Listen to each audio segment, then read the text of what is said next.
But when we talk about drugs, all of you know we have a national epidemic, a national crisis of opiate addiction, of heroin addiction. People are dying every day from drug overdosing. In my view, the best way to get a handle on that crisis is to understand that substance abuse and addiction is a health issue, not a criminal issue.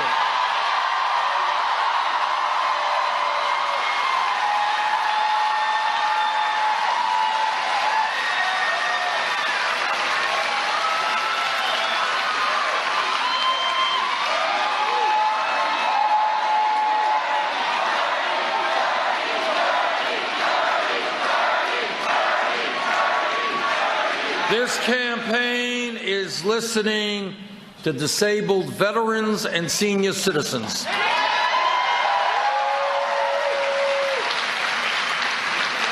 And what they are telling me is they cannot make it on $11,000 or $12,000 a year Social Security. Nobody can make it on $11,000 or $12,000 a year. In my view, a great nation is judged not by how many millionaires and billionaires it has, but by how it treats the weakest and most vulnerable among us.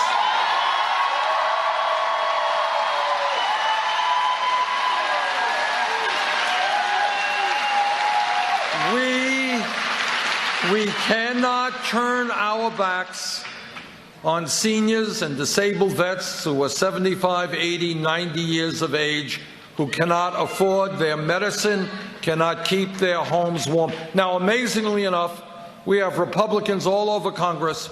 They want to cut Social Security. Well, I've got some bad news for them. We're not going to cut Social Security. We're going to expand Social Security benefits.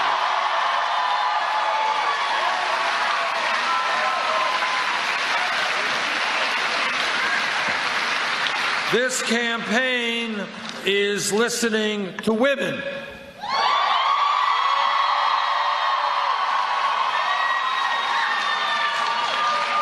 And women are telling me they are tired of going to work and receiving 79 cents on the dollar compared to men.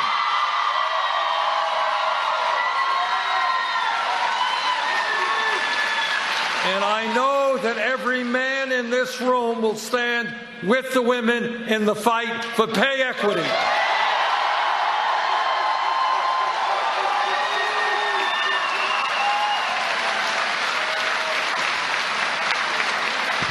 This campaign is listening to young people.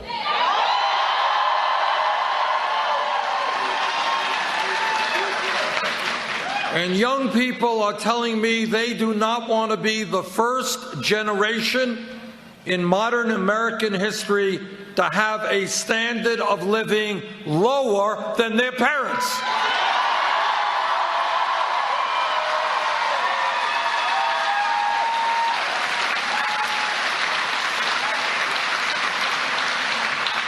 And they are also telling me that throughout their lives, they have been told by their parents, by their teachers, by the whole society, that education is a positive thing. Go out and get all the education you can.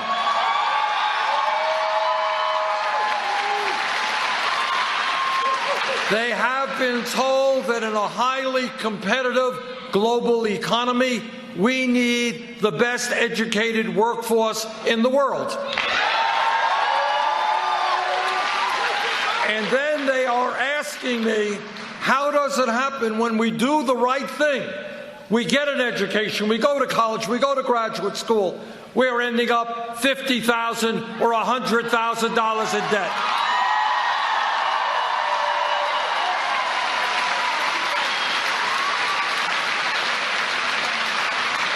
I have talked to people who have gone to nursing school, heard about them, $100,000 in debt. Medical school, $300,000 in debt. Dental school, $400,000 in debt. talked to a guy in Nevada some months ago. He has been paying off his student debt for 25 years. He's more in debt. He is more in debt today than he was when he took out the debt. Today, when we look at public education, we have got to understand that the world is different today than it was 50 years ago. That today, as a result of a changing economy, changing technology, people need more education than they used to. That's a fact.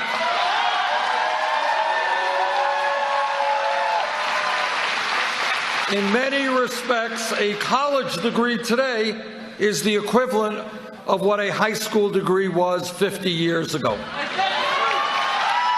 And that is why I believe that when we talk about public education today, it is not good enough to simply talk about first grade through 12th grade. We've got to make public colleges and universities tuition free.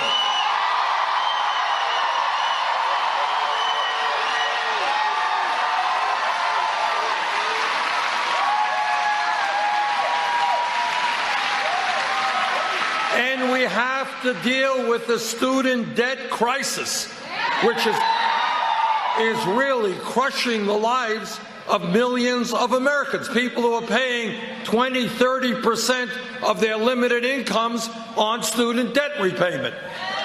And that is why I believe we got to change the system and allow people with student debt to refinance their loans at the lowest interest rates they can find.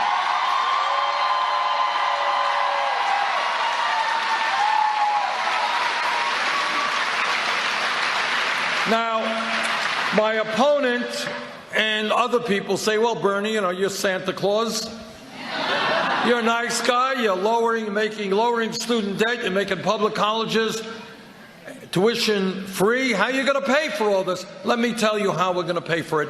And again, this is thinking outside of the box. Somehow, 8 years ago, when Wall Street's greed and recklessness and illegal behavior nearly destroyed our economy, Congress bailed them out. That is what Wall Street wanted, that is what the establishment wanted, and that is what happened. Well, I think that today it is appropriate to impose a tax on Wall Street speculation.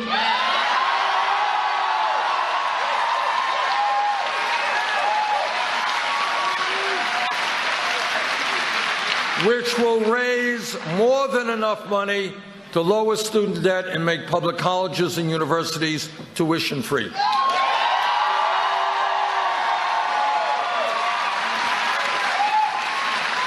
When Wall Street crashed, middle class bailed them out. Now it is their time to help the middle class of this country.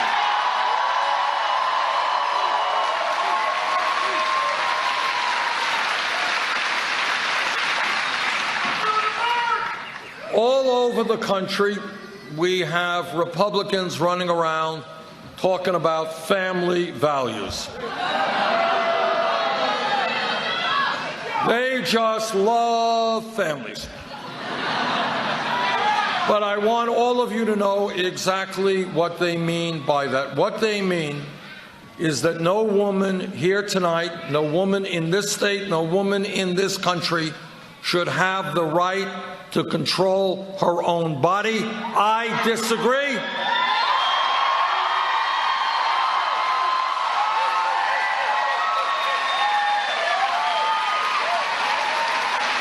They mean that our gay brothers and sisters should not have the right to be married. I disagree.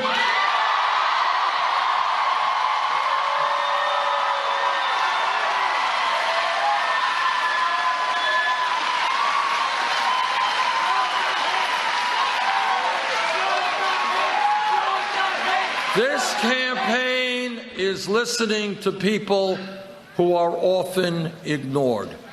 We are listening to our brothers and sisters in the Latino community.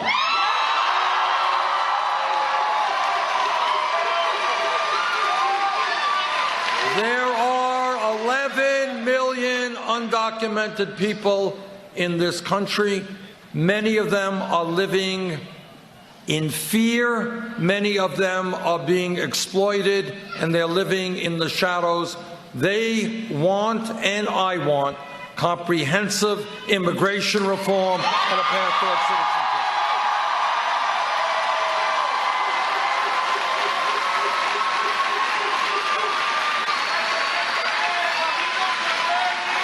This campaign is listening to the African American community.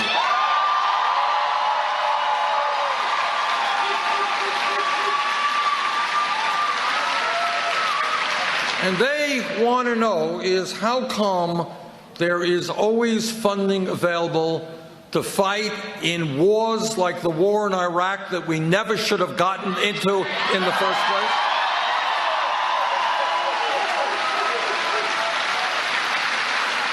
That there is funding available to give tax breaks to billionaires, but somehow there is not funding available to rebuild communities today that are suffering devastation.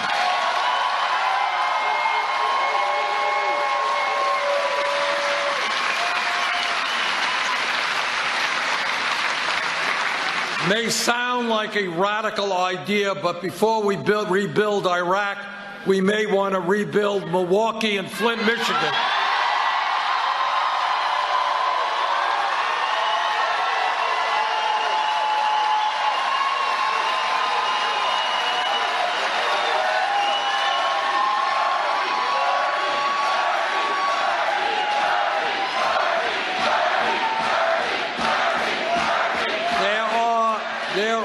Too many inner cities in this country where blacks and whites and Latinos are going to schools that are totally inadequate, where housing is unaffordable, where the employment rate is off the chart, where health care is not accessible. We are going to change our national priorities. We are going to reinvest in inner cities, not tax breaks for those who don't need it.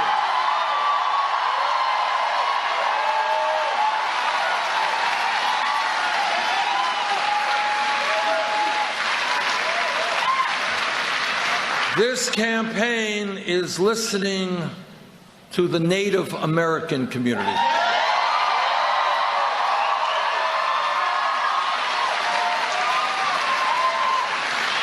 Anybody who has read 5 minutes of American history knows how shamefully we have treated, before we became a country and after we became a country,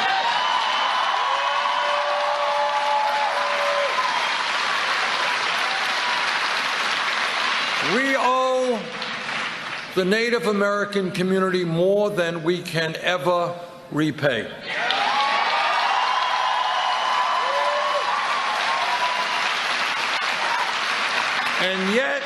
And yet, for hundreds of years, they have been lied to and cheated, and treaties negotiated have been abrogated.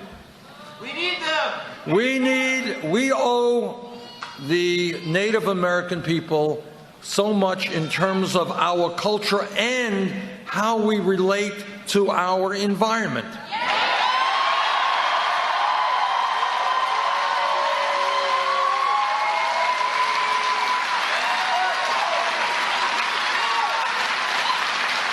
What they have taught us, and what is the essence of their way of life, is that we have got to live as part of nature, not destroy nature.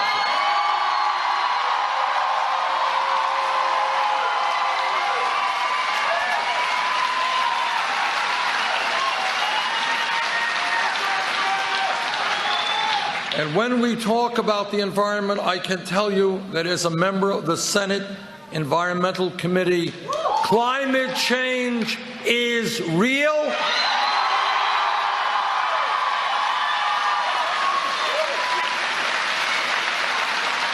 It is caused by human activity. It is already doing devastating harm to our planet.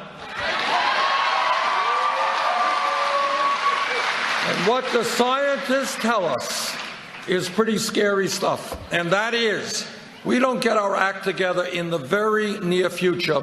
By the end of this century, this planet will be between 5 and 10 degrees Fahrenheit warmer. That may not seem like a lot, but it is in fact catastrophic for this planet. And what that will mean is more drought, more floods, more extreme weather disturbances, more rising sea levels, more acidification of the ocean, more international conflict as people fight for limited natural resources. We have a moral obligation to leave this planet in a way that is healthy and habitable to our kids and future generations.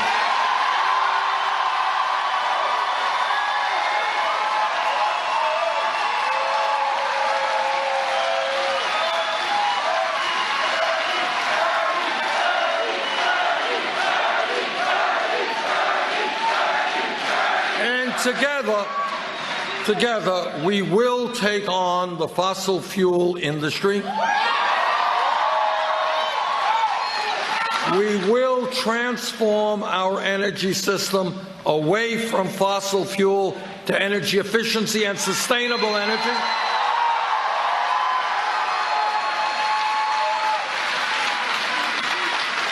The fossil fuel industry will learn that their short-term profits are not more important than the future of this planet.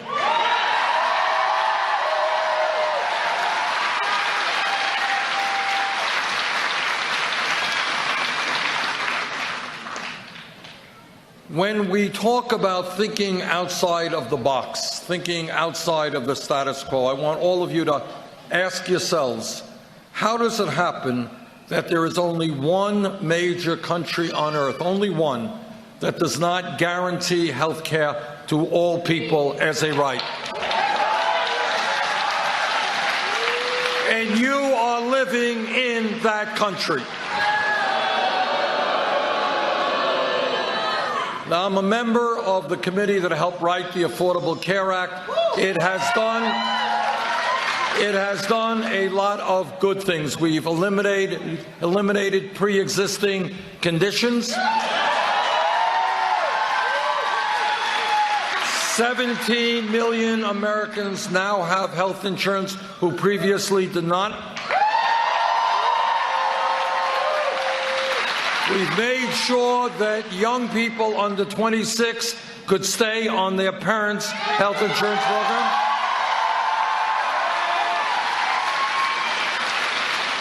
But despite those gains, the truth is that we have got to do much more. Today, 29 million people have zero health insurance. Even more are underinsured with high deductibles and high copayments. And every day, the drug companies are ripping off our people in an unconscionable way.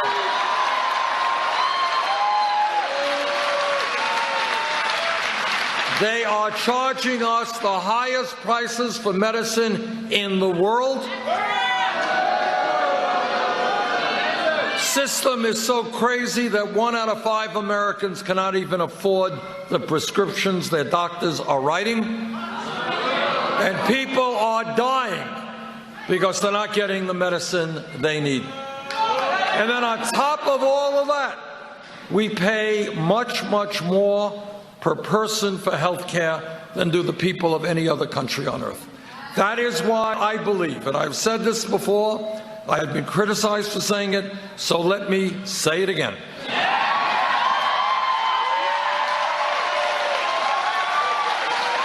In my view, health care is a right of all people, not a privilege.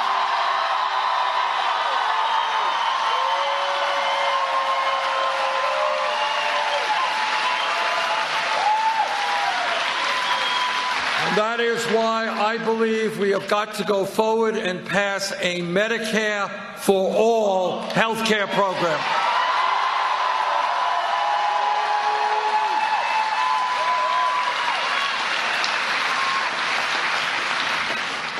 Now, let me briefly tell you some of the differences that Secretary Clinton and I have. Number one, when we began this campaign, we had to make a very fundamental decision. Do we establish a super PAC and reach out to billionaires and Wall Street for funding? Well, we agreed with you.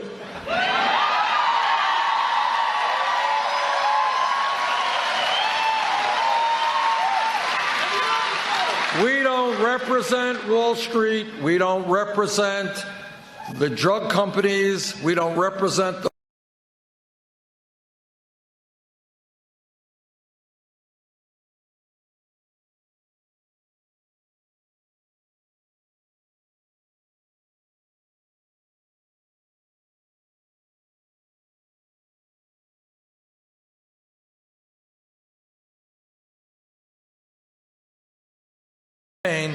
that's going to stand up to the billionaire class, that's going to expand the middle class.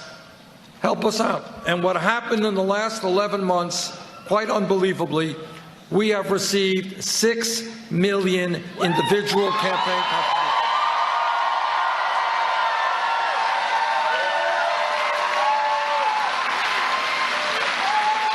That is more campaign contributions than any candidate in American history at this point of the campaign.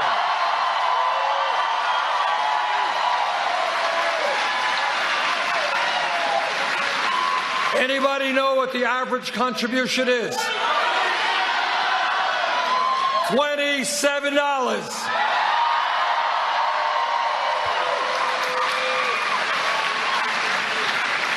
So to quote Abraham Lincoln at Gettysburg, this is a campaign of the people, by the people, and for the people.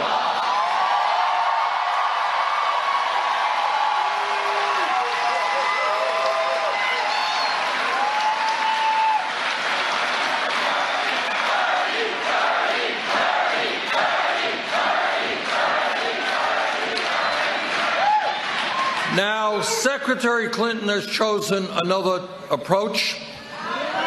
She has a number of super PACs, and in the last reporting period, her major super PAC reported $25 million coming in from special interests, including $15 million from Wall Street.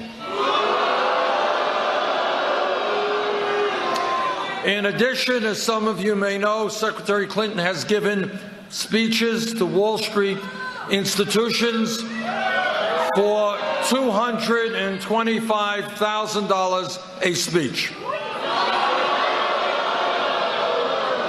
Now, what I have said and what I believe, if you're going to get paid $225,000 for one speech, it must be an extraordinarily brilliant speech. It must be a speech that will enlighten all of our people, if not the entire world. It must be a speech written in Shakespearean prose.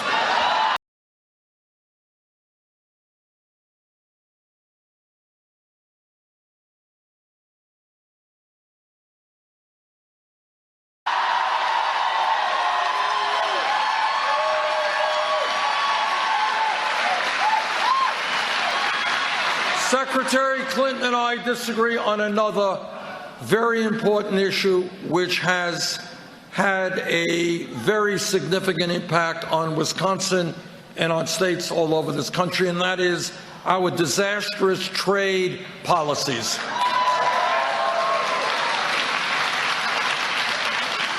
Here are just a few examples of what disastrous trade policies have meant to Wisconsin. In 2008, General Motors shut down its manufacturing plant in Janesville destroying thousands of decent-paying jobs, and they moved those jobs to Mexico, where people made a fraction of the wages they made here.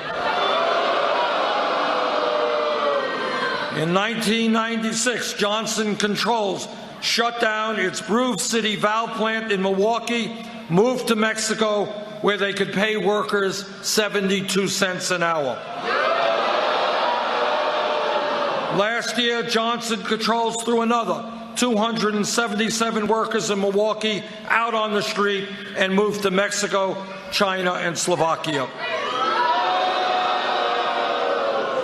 15 years ago, Briggs & Stratton was Wisconsin's largest private employer with 11,000 manufacturing workers. Today, it has only 2,500 workers in Wisconsin after it moved plants to Mexico and China. And on it goes. The loss of tens of thousands of jobs just in this state, millions of jobs all across this country, because corporate America said, we want NAFTA, we want permanent normal trade relations with China, we want to be able to shut down in America, we don't want to pay workers here a living wage, go to China, go to Mexico, bring the products back into this country. I voted against every one of these disastrous things.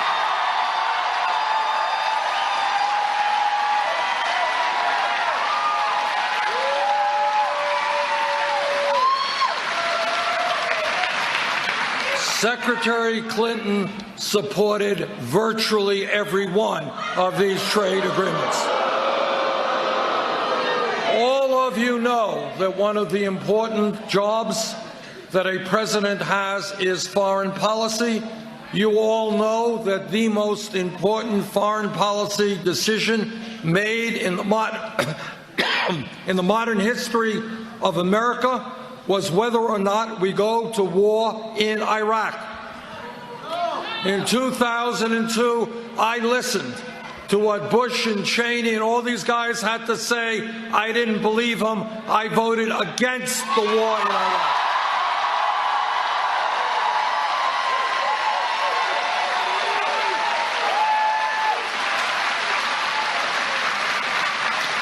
Then New York Senator Clinton voted for the war in Iraq. Right now, one of the crises that we face environmentally is to make certain that the water that we drink is clean.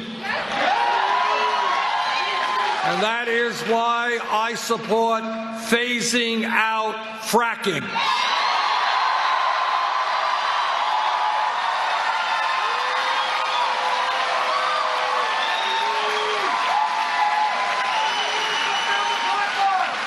Secretary Clinton has the opposite position.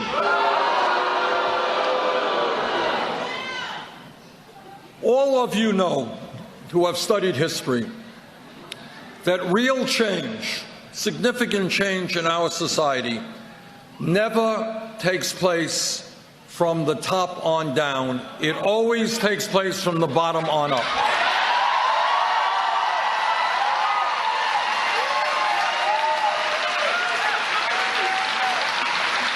100 years ago, when workers had no power on the job, when they were being ruthlessly exploited, forced to work 7 days of work, bad working conditions, they stood up by the millions and said, you know what, we're not animals, we're human beings, we want dignity, we're going to form trade unions.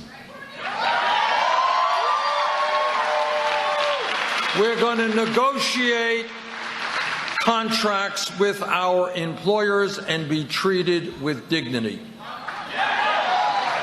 For hundreds of years, African Americans and their allies fought tenaciously to demand that in this country we end segregation, racism, and bigotry.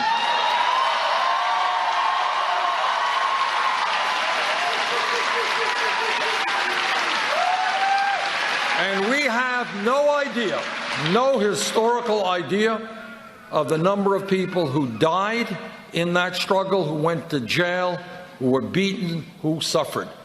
But millions of people stood up and said that in America we are going to fight to end racism.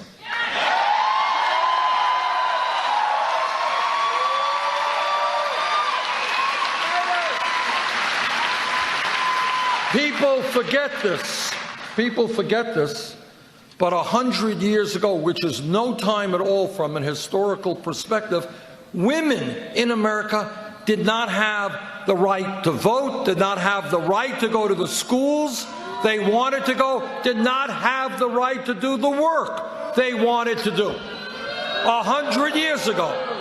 And women and their male allies stood up, they fought back, and they said that in America, women will not be second-class citizens.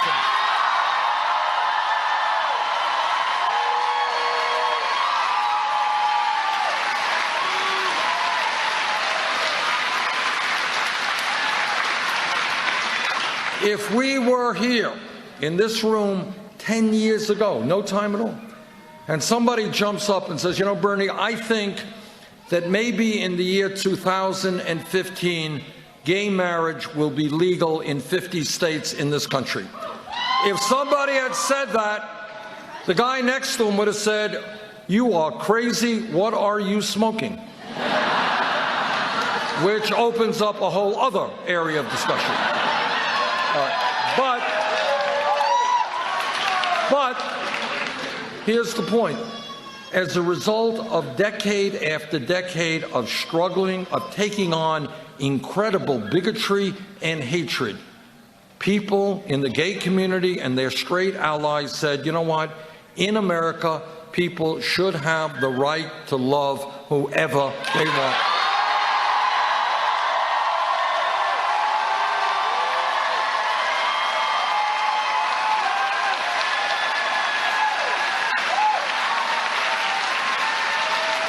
And let me give you another example of how real change takes place.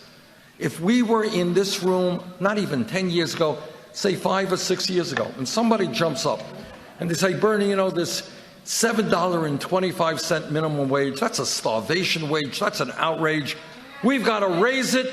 We got to raise it to $15 an hour. What the person next to him or her would have said, $15 an hour? You're talking about doubling the minimum wage. You're crazy. That's too radical an idea. It can't succeed. Become realistic. You can't do $15 an hour. Now you know what's going on? Seattle, Washington, $15 an hour.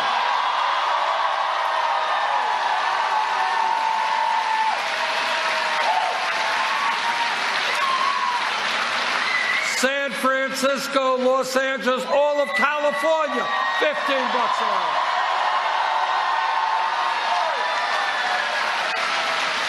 Oregon, $15 an hour. Here is the point. The point is that we do not have to accept the status quo for the indefinite future. We can change it.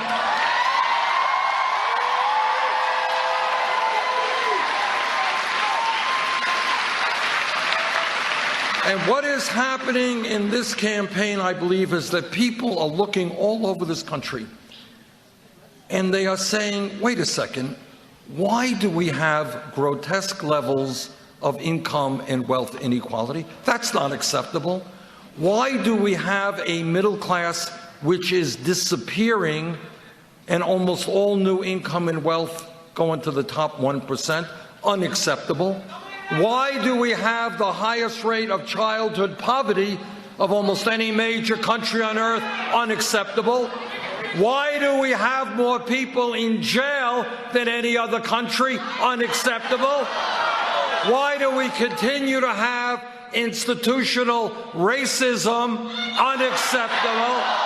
Why do women continue to make 79 cents on the dollar? Unacceptable. Why aren't we addressing the crisis of climate change? Unacceptable. Why are millions of people leaving school deeply in debt? Unacceptable. In other words, we can change the system.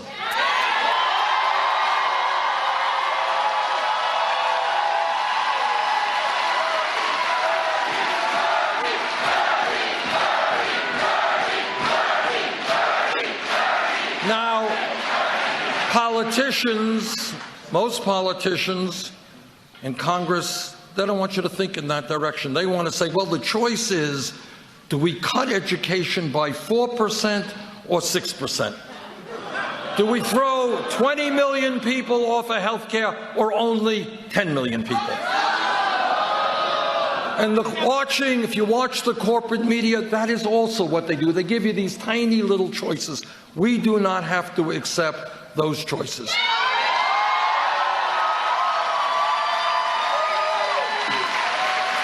And here is the other point.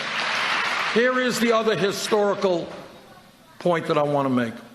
Throughout our history, the way demagogues have always functioned is by trying to divide us up and to scapegoat minorities.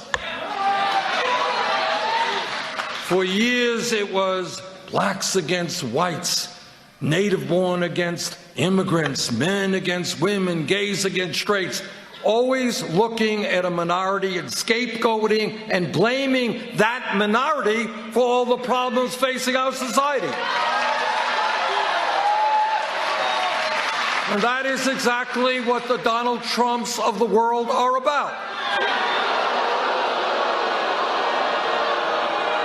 They want us to think that the problems facing America are some Mexican worker making $8 an hour. That is not the major crisis that we face. And they want to think that we're going to solve our national crises by banning Muslims from coming into this country. So our job is to not allow those folks, the demagogues, to divide us up. Our job is to come together.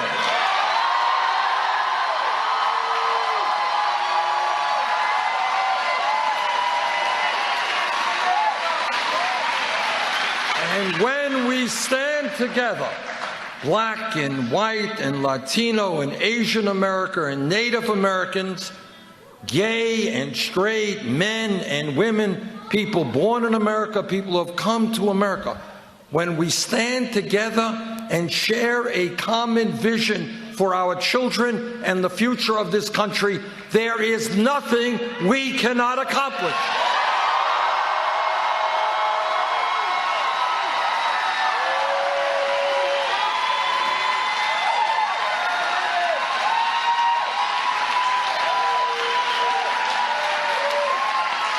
Donald Trump will not be elected president because the people in their hearts and in their souls of our country know that coming together always trumps divisiveness.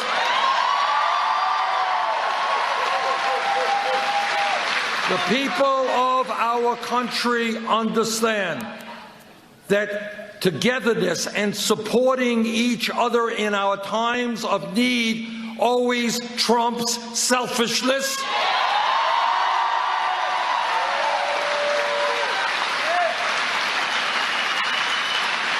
And most importantly, the people of this country have learned what every major religion on earth, Christianity, Judaism, Islam, Buddhism, whatever religion has taught us, is that at the end of the day, love always trumps hatred.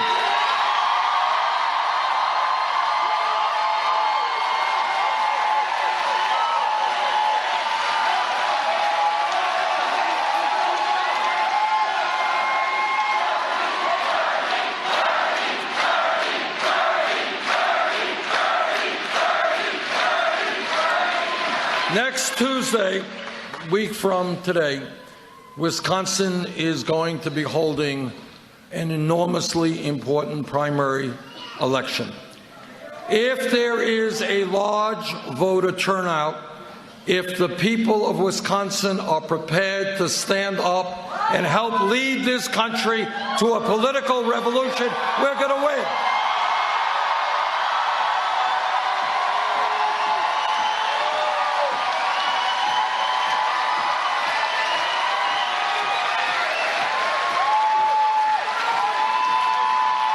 So I hope very much that next Tuesday you'll come out to vote, you'll bring your friends and your family. Let's go forward. Thank you all very much.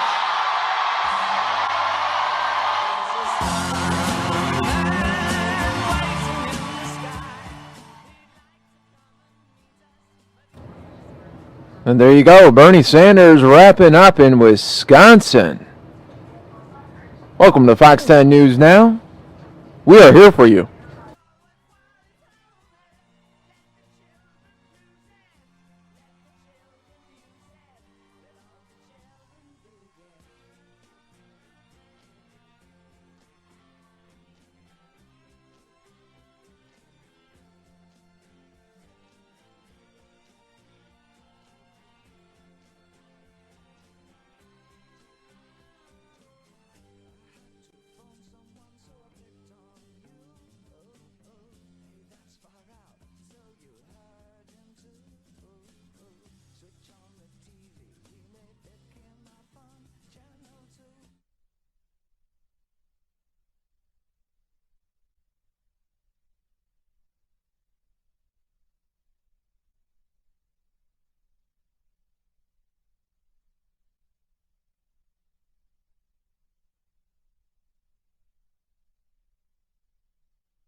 The University of Huddersfield was again delighted to welcome poet and playwright Lem Cisse as a guest to the campus. The poet kindly gave permission for his poem Let There Be Peace to be permanently displayed on the side of the university's Creative Arts building. As part of his visit, Lem also met and offered advice to some of the university's creative writing students before publicly reciting the poem to the assembled crowd of students and staff. I've brought up in care in children's homes of Wigan and Lancashire. I've been coming here to Huddersfield for 25 to 30 years to perform at the Huddersfield Literature Festival. Last week I was at the Bradford Literature Festival. I believe that we're all immigrants, by the way. You emigrate from your womb into the open air. You do. From childhood into adulthood. From non-student to degree student. We're in a constant process of migration and growth. Parents don't say to us, right, look out there at the world, but stay here. They say the world's your oyster. We were born to travel. Likewise, peace has got nothing to do with war, and everything to do with peace. Everything to do with unexpected things happening that we could not predict. I can predict war. Anger is a predictable thing to me. But peace is less so. Although I do like a bit of good anger every now and again, I've got to say. Anger's important. Let there be peace, so frowns fly away like albatross, and skeletons foxtrot from cupboards. So war correspondents become travel show presenters, and magpies bring back lost property, children, engagement rings, broken things. Let there be peace, so storms can go out to sea to be angry and return to me calm,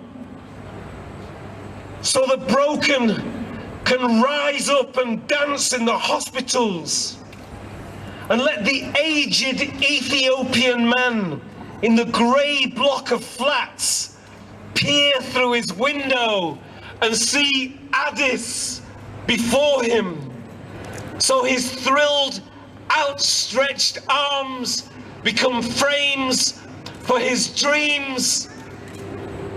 Let there be peace, and let tears evaporate to form clouds and cleanse themselves and fall into reservoirs of drinking water.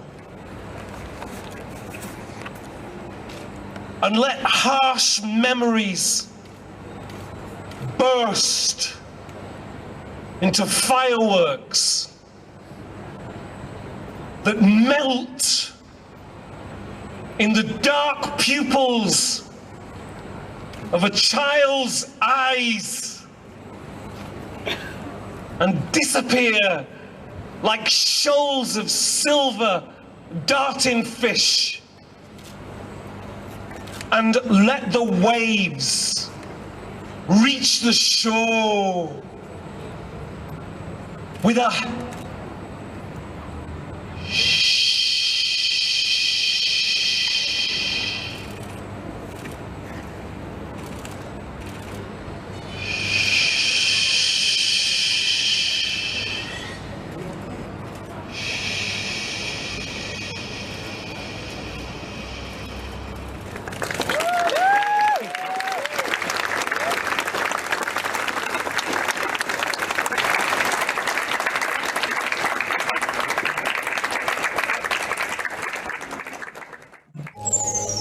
The University of Huddersfield, inspiring tomorrow's professionals.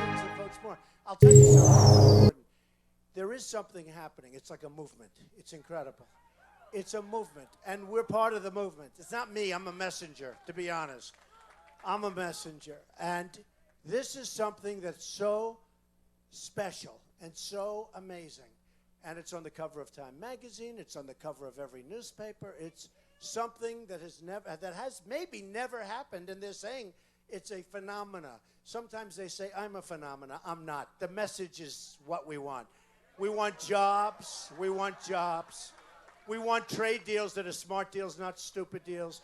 And you know, Wisconsin, I wrote down some notes. And look, I thought I had a day this here. You know, it's one of those things. Look, I wrote down some notes, and it's like devastating. So Walker came out today. I wrote down notes about Wisconsin. Look, he certainly can't endorse me after what I did to him in the race, right? But look at this. By the summer of 2015, Wisconsin was facing a $2.2 billion two-year budget deficit. That's terrible. By the way, these are out of books. Like, this isn't Trump. This is out of books. Total state debt is $45 billion. Now, maybe somebody's going to tell me that's wrong, but again, these are $45 billion, very high, one of the higher ones. 20,000 fewer people in labor force in Wisconsin than 7 years ago, even though population has grown by 100,000. So your population is higher. And now I wouldn't have done this, but when he endorsed Cruz, what am I going to do? Am I going to say he's doing a great job? He's not doing a great job. You know, he comes in his motorcycle jacket, a big Harley. I love Harleys, right? But the motorcycle guys like Trump. They really like Trump.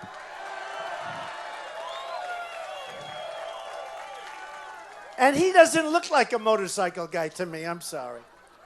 I'm sorry. Unemployment rate, well, they say, I can't be possible. Unemployment rate, they have down 20%. That can't be possible. What? Is it 20%?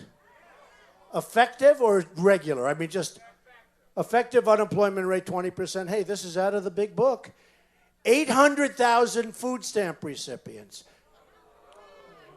Middle class hit very, very hard due to loss of manufacturing jobs. These are the stats, right? You know about this, right? It goes on and on. Wisconsin has lost 15,000 net jobs to Mexico since NAFTA. Now, just so you understand, Kasich is running also. We forget about him. He voted for NAFTA. Both of them want TPP. TPP, Trans-Pacific Partnership, both of them want Trans-Pacific. That will make NAFTA look like a baby. And Wisconsin will be hit so hard. Are you a motorcycle guy? I'll bet, right? Am I right? Do they love Trump? I don't even know why. I'm not big with the motorcycles. But the motorcycle guys love Trump. Oh, look, I love the disabled veterans and the veterans. We're going to take care of our veterans. You know that, right? We're going to take care of our veterans. What is it about Trump that they like? I'm serious. We went to Hilton Head. We went to different places. And there were hundreds of bikers out there. Beautiful bikes. Lots of Harleys, right? Lots of Harleys. But made in America. But beautiful, beautiful bikes. What is it with the motor? Why do they like me? Tell me. Who said that? Who is that? I love it. I don't know what it is. But they like me. I feel good with them. I feel safe. I got out. I took a picture. Secret Service went crazy. I said, these are great people. Don't worry about it. But listen, I appreciate it, fellas. I appreciate it. I know. It does keep you free. You're right. We're going to keep you free. I'm going to keep you free. Because we're getting rid of ISIS. We're going to have good borders. We're going to have borders again. We're going to have borders again. So here we have something that's pretty interesting. I love you too. You lost 70,000 jobs to China. 70,000 jobs. 100,000 illegal immigrants living in Wisconsin. Taxpayers are paying tens of millions of dollars a year. Look, I don't know. I don't know. So what happened with Walker, and we'll finish off with this. He's a nice man. He came up to my office like about a year ago, before I did the run. You know, I've been a politician for about 8 months, right? I never thought I'd be a politician. The last thing in my mind I wanted to be was a politician. But I built a great company. I filed papers. The company is incredible. Very little debt, tremendous cash flow, some of the great assets of the world. And I say that not in a bragging way. I say that because that's the kind of thinking we need, folks. I mean, we can't have China ripping us off, and Mexico and Japan and Vietnam. We can't have it. We can't have it. And they are ripping us like they've never ripped anybody before. We've rebuilt China. I mean, we're rebuilding Mexico. You looked the other day, you saw a Carrier moving down. Carrier air conditioner. I buy those air conditioners, a lot of them. I'm not buying any more of them. But Carrier air conditioner moving to Mexico. Ford moving to Mexico. Nabisco, home of the wonderful, formerly wonderful Oreo, which we don't need anymore, right? We don't need it. We don't need it. Number one, it's a good way. It's a good order. It's called enforced diet. But you know what? Look, we're losing our jobs. Look at your jobs. When I see that statistic, I mean, you're losing your jobs. When I went after your governor, when he decided to run, and I said, you know, I'm going to be nice to him. He's a nice guy. The guy came up to my office. He handed me a plaque because I supported him. What do I know? I supported him. I gave him $50,000 or $100,000. That's a lot of money for a guy you never met before, right? That's pretty good. But I like the fact he was fighting. He was always fighting. You know, to a certain extent, I'd rather see somebody able to make a deal without having to go through all of that mess. But he was fighting, and I gave him a lot of money. And he came up, you know, a year ago or so, and he gave me a plaque. Beautiful picture of something. I never really got to read it, to be honest. And I put it aside. That was it. I just had my girl find it. She just called. She said, Mr. Trump, I've just found it. A wonderful woman comes up, and I said, where is it? She said, I think I know. And she found it under a pile of a lot of other plaques.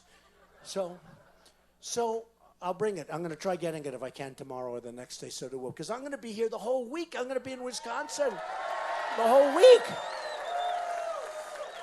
Because if we win Wisconsin, it's like going to be over, pretty much over. Because we're going to do great. Emerson poll came out. I think I have 67, 68% in New York compared to like 10% or whatever. And you had Cruz talking about New York values. New Yorkers are no good. I watched New Yorkers rebuild the World Trade Center. I watched New Yorkers dying. Believe me, New Yorkers are good. New Yorkers are very good. But Cruz said they're no good. So anyway, I think we're going to do great in New York. We're going to do great in New Jersey. Chris Christie endorsed me. We'll do great in New Jersey. Good guy. Ben Carson endorsed me. Sarah Palin endorsed me. Sheriff Joe from Arizona. We love Sheriff Joe. And, you know, with the evangelicals, I've had so many ministers. I've had so many pastors endorse me. And Jerry Falwell Jr. endorsed me. It was incredible. And we've done so well with the evangelicals. I mean, Christians, evangelicals, we've done so well. In fact, in South Carolina, when we went to South Carolina, that was going to be Cruz's territory. He was going to take it. Except we won in a landslide. You know that. You saw.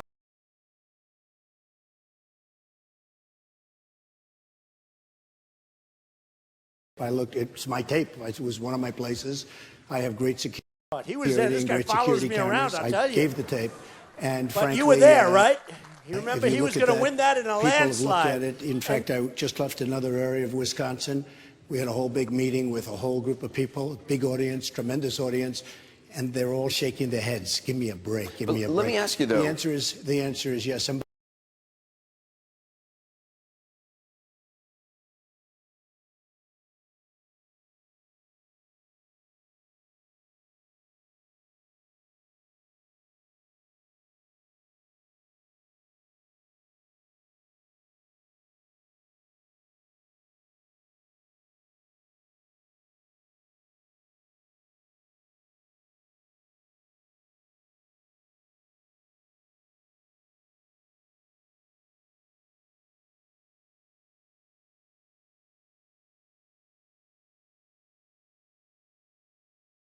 It's really with the mouth, the heart, and the brain. Remember the brain.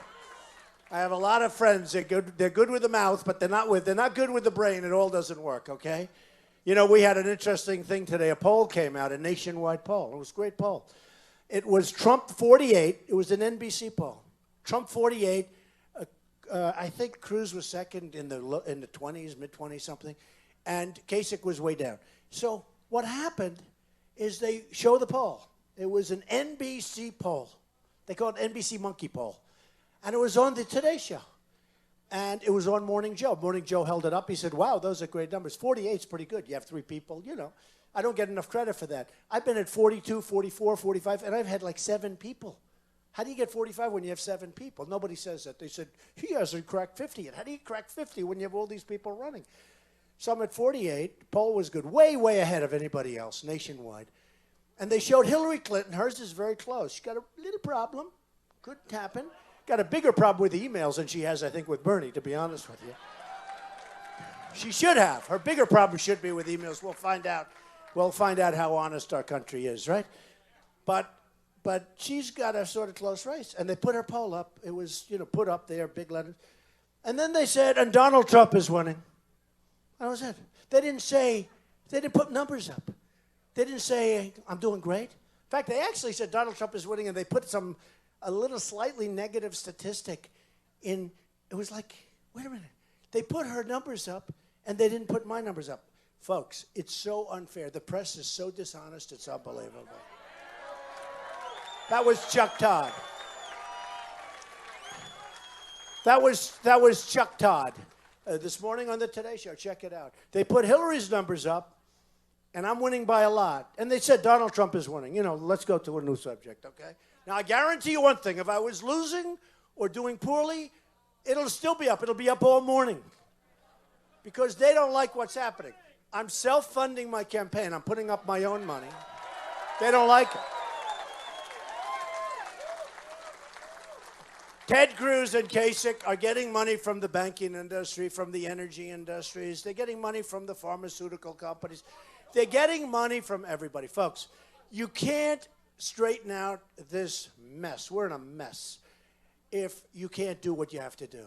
When millions of dollars are given to Cruz and Kasich and millions from different industries, you're not going to be able to say, well, we're going to do and go against the banking industry to do what's right for the people if the banking industry gave you millions of dollars. Now, that's true with Hillary also because she's gotten millions of dollars. But I'm the only one self-funding my campaign. I'm in for a lot of money. I mean, a lot of money. What was beautiful is when I was running against Jeb in New Hampshire, I was in for $2 million. Jeb was in for like $48 million. I was in first, and he was close to last. I said, who do you want as your president? By the way, did Jeb endorse anybody yet? Because I think Jeb probably endorsed. Must have endorsed. Huh? Did he endorse? That shows you how important it is. Nobody even knows. I don't even know. No, he probably. Look, he'll endorse. Just so you know, look. When you're in war, you got to fight, and you fight hard. When I fight, I win. You're going to win. You know that. You're going to win. But, you know, you do pretty serious damage, right? Because you want to win fast. And a lot of people don't love you after you're finished. But I just love you. I don't care about them. In fact, they're asking Cruz, you know, at the debate, which, by the way, they said, I won every single debate. Now I heard the other night, it said, oh, I want to debate Trump. I've debated him 11 or 12 times. Every single online poll has me winning the debates. And he's an okay debater, but he's a bad talker. You know, everything's so dramatic. Oh, and he waits, phony. And he waits. You know, ever see he goes sentence after sentence, then he stops for like 3-4 seconds. And then he goes again. It looks like we're in the theater. We're not in the theater, we're in the real world. So what happens, thank you.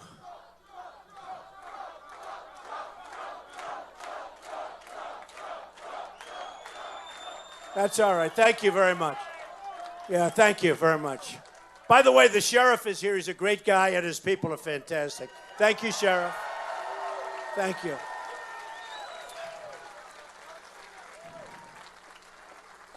The only thing I feel so guilty about all the people outside. Feel so guilty. We're going to come back. I'm going to come back.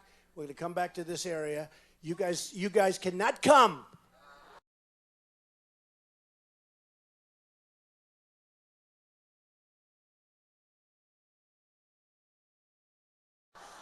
Okay?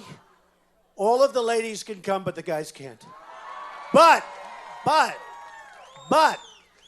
all of the people outside, we're going to take a bigger place. We're going to get something because I feel slightly guilty. But look, we have a very serious mess on our hands. We have a serious situation. We have a country that's not protected.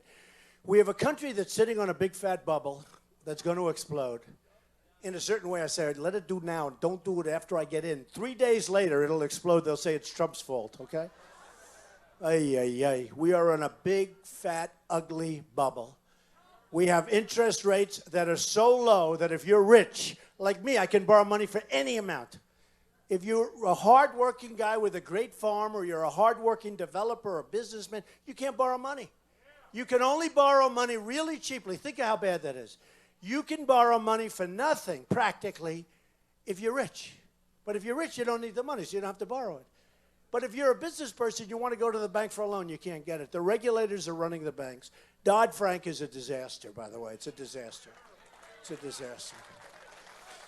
But the biggest disaster, our regulations, our rules regulations are horrible. We're going to get rid of probably 85% of them. There are some we live with, but we got to go back. So many people from this area have told me regulations, regulatory climate is the worst they've ever seen it. I have a friend, he's a farmer, and if a puddle forms, they consider it a lake for purposes of environmental. It's like a puddle, and they consider it a lake. So, but we don't know what we're doing. So here's what's happening. We're going to make our country so great again. We're going to make our country so strong again. Our military is going to be so amazing. We're never going to have to use it. Don't forget, I didn't want to go into Iraq. All these guys think that I'm a tough guy, so I'll be so quick with the trigger. I'm not going to be quick. I was the slowest with the trigger. I didn't want the trigger. Now, when Obama left, though, he shouldn't have left the way he did. He gave a certain date, and the enemy said, it can't be possible. Nobody would be that stupid. Nobody. So I actually don't think it hurt that much because I don't think the enemy ever believed that anybody would be stupid enough to give a date. We're leaving on this date. And then he left. They said he was serious. They pulled back. Then you see what happened. They pulled back, and then they went in with fury. But how about the 50 soldiers? He sold a few months ago. He sent 50 of our finest. And instead of just sending them quietly sending them, what does he do? He sends them in. And he makes a big press conference or announcement that we are sending 50 soldiers into Iraq, Syria, and now these soldiers have a big target on their back. Why can't we just keep our mouths shut? Why can't we be unpredictable? Right? Why can't we be unpredictable? Why does he have to first of all, it doesn't even sound good when you say 50 soldiers because it sounds like so small. People would say, is that good or bad? I mean, that sounds small. But then when you think about it, why do we have to say that? These are extraordinary people. These are our finest, and they're, very dangerous mission. Why would you tell people that we're sending them in? You just keep quiet and let them accomplish something. They are right now, who knows what's happened to them, but right now they have a big target on their back. People that we've let go of Gitmo have now killed Americans. You've seen that. You saw that yesterday. That came out yesterday. We let people go out of Gitmo and they kill Americans. Okay. Is anybody surprised at that, though? Would anybody be surprised? And we're keeping it open. Now they're spending, hundreds of millions to run it. I guarantee you could run it a lot cheaper. You'd have a lot of money left over. So we're going to get efficiency in government, but we're going to end Obamacare. We're going to replace it. We're going to replace it with something so much better and so much less expensive. We're going to get rid of Common Core. We're going to bring our education local.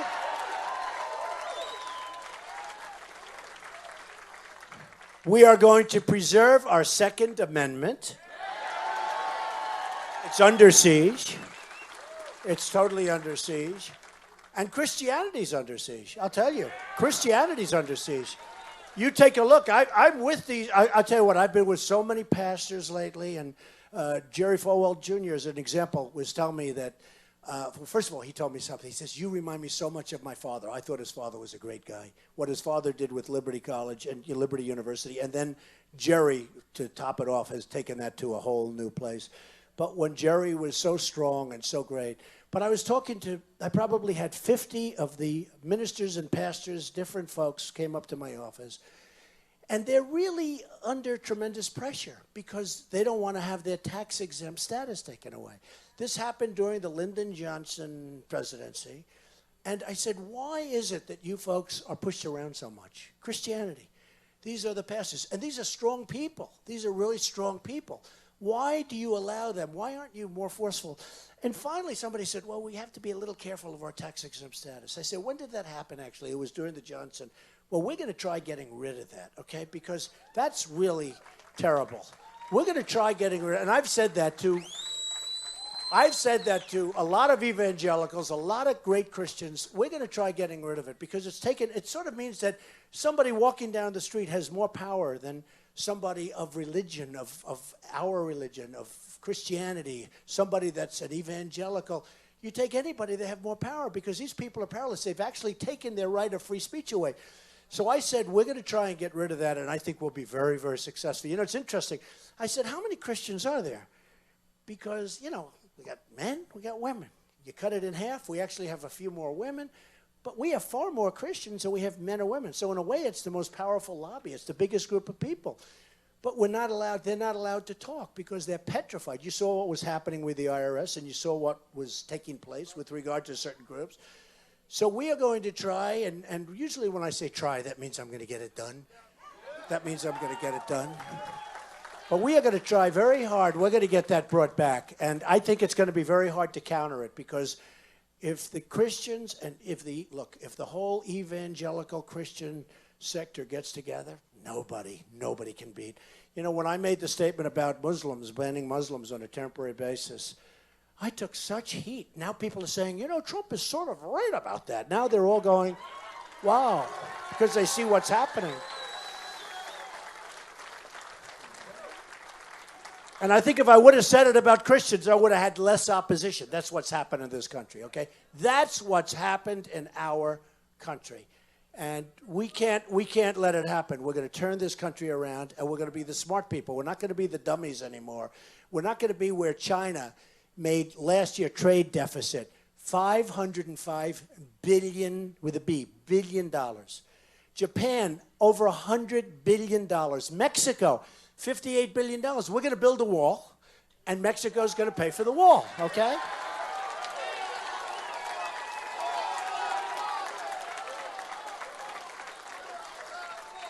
I remember recently I was in Florida, and Marco, who's a nice guy, actually. You know, you notice how nice they are after you've defeated them? I like everybody I defeat. But when I went against Marco, it was supposed to be a very... Oh, boy. Well, he started it, right? Just like Cruz started the last deal. He started it. But Marco came after me very viciously. You know, he wanted to be Don Rickles, right? And it didn't work. But what happened is I won by 20 points, almost 20 points. And a lot of these issues we were talking about, it was big issues. And frankly, I wish I would have left about 2 days early. I wanted to stay in Florida campaign. I wish I would have devoted 2 more days to Ohio because I almost won in Ohio. I would have won Ohio. But I didn't want to take a chance on leaving my beautiful Florida alone because I love Florida and I wanted to win that. So if I would have left a couple of days early, I think I would have won Florida probably by the same. But I'm not going to have anything happen in Wisconsin. We have to win. If we...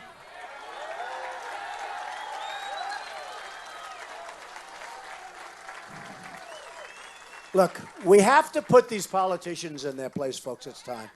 And believe me, you know, Cruz likes to pretend he's an outsider. In the meantime, he gets all the establishment support, including your governor. So believe me, they're all establishment.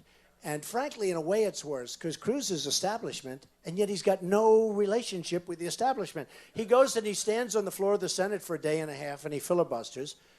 And these senators, look, I know, they're tough cookies. I have one of the great people, Senator Jeff Sessions, who's great. Nobody better than Jeff. And, you know, Cruz thought he was going to have him, and he'd use him in his speech as Senator Jeff Sessions, and then he comes out and he endorses me. But when you think of it, look, out of all of these senators, he has one supporter, Lee, who's his friend. I mean, it's his friend. But I'm sure, and by the way, it took him plenty of time to do it. But, you know, to stand there and to rant and rave for 2 days and to show people, you know, you can filibuster. In the meantime, nothing was accomplished. Cruz has not accomplished one thing. So he's an insider, but it's almost like the man on the street because he can't get anything done. He dislikes people. He calls people, like, for instance, he said horrible things about the speaker. And you know, he said about the speaker, and he said about, separately, Mitch McConnell. I mean, he said some terrible things about how do you get things done when you're calling Mitch McConnell bad names, okay? Let's just say bad names. So he's sort of got the worst of all elements. He's an insider totally, but he can get nothing done, okay? He can get nothing done. Your new speaker, how do you like Paul Ryan? How do you like him? You like him? Or you don't like him? All right. Wow. I was told be nice to Paul Ryan because, really? All right. Well, he's the speaker. He's a nice guy. He called me the other day. He was very nice. But I'm very surprised at this statement. Wow. Are you all Republicans? Are you mostly conservatives? Because I don't care. You know the word, I always say I'm a commonplace, just a common sense conservative. And so, it's so important. A common sense. And then somebody told me today that somebody else, I think Walker used my term. You know, Walker I said, make America great again. I said, make America great again. And I copyrighted the term. And then Walker was making a speech many months ago when he first started. And he was saying, make America great again, because he saw the response I got. The difference is he didn't get any response, so it didn't help. But we told him you can't do that. That was the first little problem I had with him. He said you can't do it. Now I said a common sense conservative, and today I heard he used the term because the press was up and they interviewed me and they said he's a common sense conservative. Well, I coined the phrase a few months ago, but that's what I am. I'm a conservative person. I'm very, very conservative on the military. I'm very conservative with our vets and on health care and on lots of things. And I'm actually very conservative on trade, but a lot of people would say he's not that conservative on trade because he doesn't believe in free trade. Well, actually, I do believe in free trade, but it's got to be good trade for us, right? It's got to be smart trade. It can't be where Wisconsin's losing thousands and thousands of jobs, where you folks can't get into China, but China comes in here like it's Swiss cheese. That's what happens. China does not obey the rules. Now, I get along great with China. I made a fortune dealing with China. I have 2 buildings because of China, big ones in New York and one in San Francisco, Bank of America, that I have in partnership with a great company. And it's because of China. I have one of the big leases with one of their big banks, with the biggest bank in the world, actually, from China. I sell millions and millions of dollars of condos to people from China. I like China. I'm not angry at China. I like them. I think their leaders are doing a great job for them. But our leaders are doing a bad job for us. Same with Mexico. I get along great.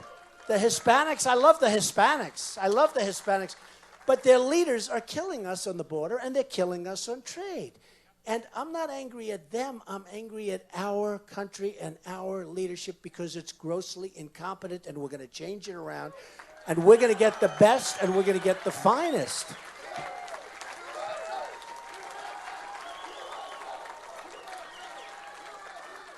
So what I thought I'd do, thank you, folks. Thank you. Thank you very much. I appreciate it. So whatever you can do to spread the word, I'll be around. I'm going to Green Bay. I love that team, by the way. You talk about a great franchise. No, I love it. And you have a truly great quarterback. I don't know. He's probably endorsing somebody else, but I don't care. He's still a great quarterback. Tom Brady's a friend of mine. He said you have a great quarterback. That's all I need, right? When Tom says he's a great quarterback, that's pretty good.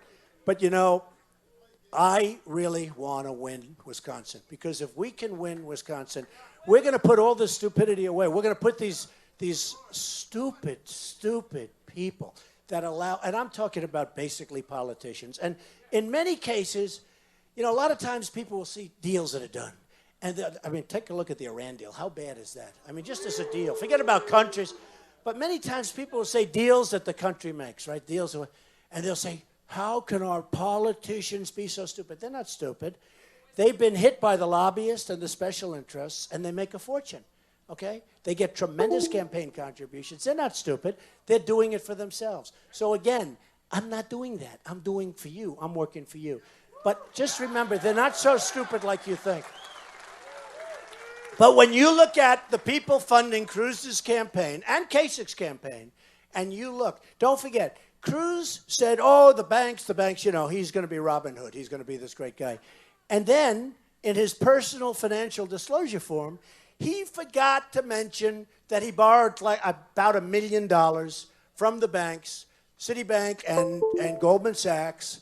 He borrowed $1 million at an interest rate that everybody in this room would be proud to have, a very low interest rate, almost no interest. He forgot to announce it on his personal financial disclosure form. He just forgot. He said, I forgot. So then he hits the banks. He's controlled by these people, folks, okay? What he did was absolutely wrong. But they're controlled by these people. I'm controlled by you. I'm going to do the right thing for you, okay? So remember that. So let's take a few questions, and then I'm off to Green Bay. I love that. Okay, let's go. Go ahead. Go ahead. Yeah, go ahead. My biker friends. We have to start with them. 22 veterans a day commit suicide. That's correct. Over either wealth or not having a job or PTSD. What's your plans on that? We're going to take care of our veterans so much. Look, let me tell you. Many of them kill themselves waiting for a doctor. They can't even get to see the doctor. You know that. They end up killing themselves before they see the doctor. 22 a day, and a lot of people don't even believe that number. They think it's almost like an impossible number. How could it be so bad? And it's actually could even be worse than that. But we are going to take care of them from the standpoint, they wait, then they get bad service, and they wait some more, 6, 7, 8 days, and sometimes they'll get to see the doctor, and the doctor says, I can't see you now, I'm going on vacation. You see the corruptness. I just left Phoenix. We had 21,000 people. Sheriff Joe was there. The job he did was incredible, incredible. You know, they had a little protest, right? That protest ended so quick. He arrested 3 people, everyone else scattered. You know, a lot of, and you have that kind of a sheriff here. You have a tough cookie here. I can tell you. I just met him, and I can tell you. But we're going to, you know, I have a great policy plan, and I've gotten a lot of credit for it. It's on donaldjtrump.com. And with the veterans, when they're waiting for exorbitant times, even for a little time, they're going to go to the doctor. They're going to go to local doctors or local hospitals. Many of the hospitals are dying for business. You know that. They're dying. These hospitals, some of these hospitals are dying. They're going to get immediate treatment, immediate service. We're going to pay the bill, and we're going to save a fortune, and they're going to get great service. And everybody is in love with it. Everybody loves it, and that's what's going to happen. So we're going to take care of our veterans. If we can't take care of our veterans, we can't take care of anyone. So we're going to take care of our vets. Go ahead. One more from my other biker friend here.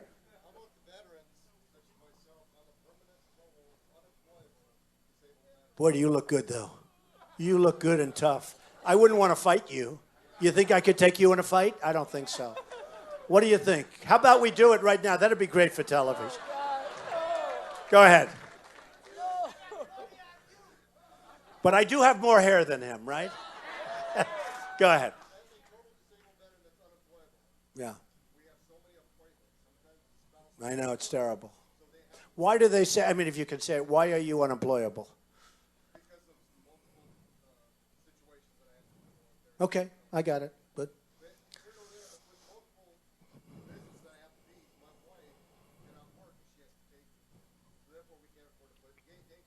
right, I know that. Daycare is a problem. So my income is only at a certain rate. Well, with that, only a month is allowed $100 per spouse and $50 per dependent. I know. So on top of the charge, what I get paid is only $2,800. Right. Wife only gets $100 a month, and my child only gets $50 a month. Right. I know.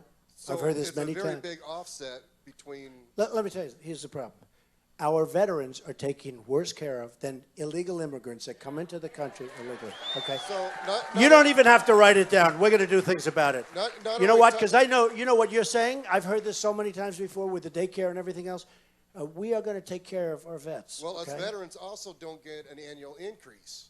Because, that's right. Well, you can do an executive And by the order. way, speaking of increase, Cruz and Kasich want to destroy your Social Security, folks, okay?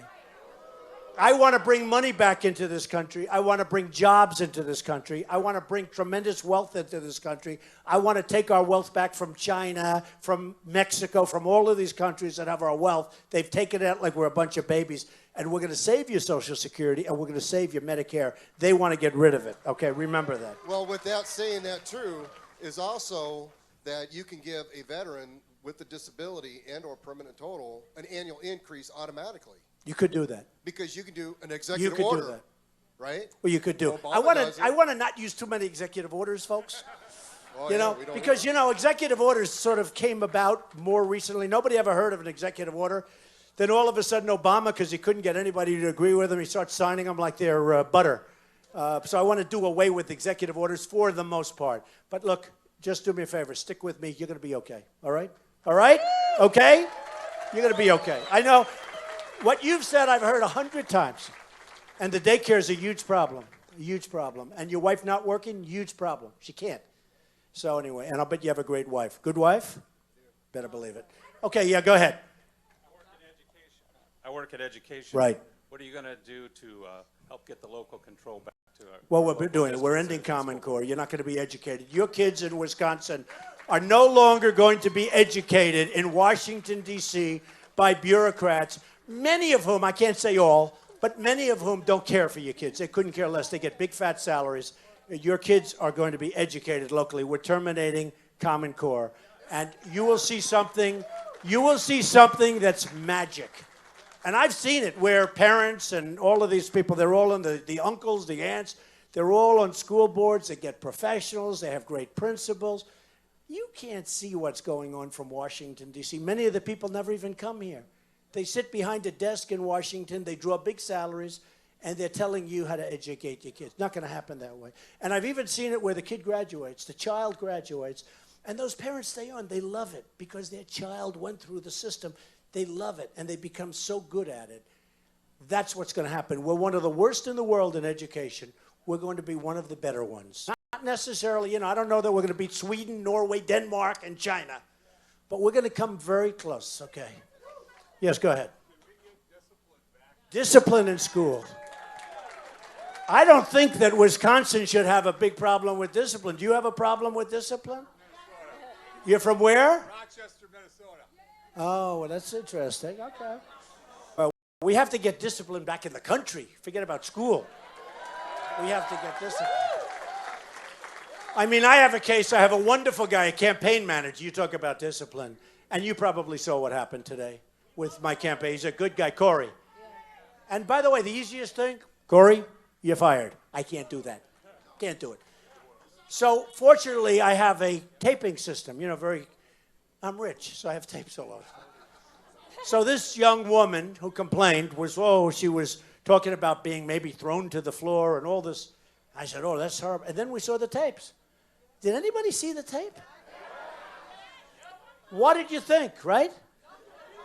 Nothing. Women are, what did you think? What did you? She just kept walking. There was nothing wrong. I mean, she wasn't like her face stayed the same. If somebody squeezed your arm or did something really bad, don't forget, initially she said thrown to the floor. But if somebody squeezed your arm or hurt you, wouldn't you start screaming or something? Immediately. Did you see any change in her face? She keeps following you. I reran it on a wide screen, and there was nothing. Yeah, And it's did same. That all came It's horrible. It's horrible. Honestly, it's horrible. And the best thing I could do is say, but I can't destroy a man. I destroy him. He's got a beautiful wife and children, and I'm not going to destroy a man for that.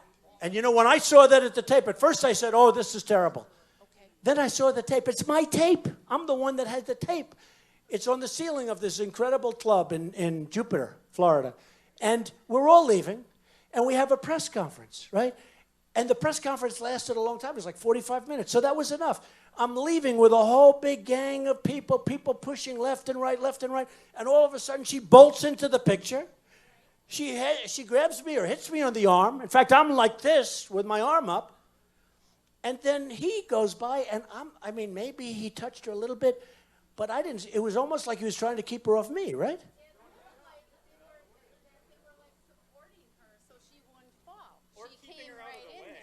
Like he was helping her. Yeah. Exactly. And did you see her fall to the ground? No, okay. Because she talked about falling to. Now, I must tell you, her statement changed big league. Because she said, go to the ground. All this. I could read it to you. Does anybody want to hear it? I want to be accurate because I like the press to treat me. So before she knew she was on tape, she said, I was jolted backwards. Was she jolted backwards? If she was, her face stayed the same. So, I was jolted backwards. Someone grabbed me tightly by the arm and yanked me down. Campaign managers aren't supposed to forcefully throw reporters to the ground. Except she never went to the ground. She never even flinched. She didn't, if somebody grabs you, even one of the guys, even the bikers, if somebody grabs even a biker or punches you a little bit, you go, whoa, right? The toughest guy, the toughest woman. Look at her face. It's zero. They're going to destroy a man's life? And then I have crews saying, that was a terrible thing. That was a terrible thing. Let me tell you something, folks. If I win, if I lose, I didn't need to do this. I'm doing this because I just had a beautiful grandchild with Ivanka, through Ivanka. Ivanka and Jared, beautiful, beautiful grandchild. I'm very proud. It's my 8th. I'm doing this all for them. I didn't need to do this. This is not so easy. And I had no idea, maybe none of us did. I had no idea the message was going to get across. It's a message of competence. It's a message, it really is. It's a message of common sense, and it's a message of competence. And I had no idea that we'd have millions of more votes than we had when we had that stiff Mitt Romney, a total stiff running, who, by the way, he's a dope. He's not a smart person, I'll tell you right now. Let me tell you about Mitt Romney. That was an election that he should have won, and he lost. And he should just go away and let the big boys do it now. Because you know what? That's an election that should have been won.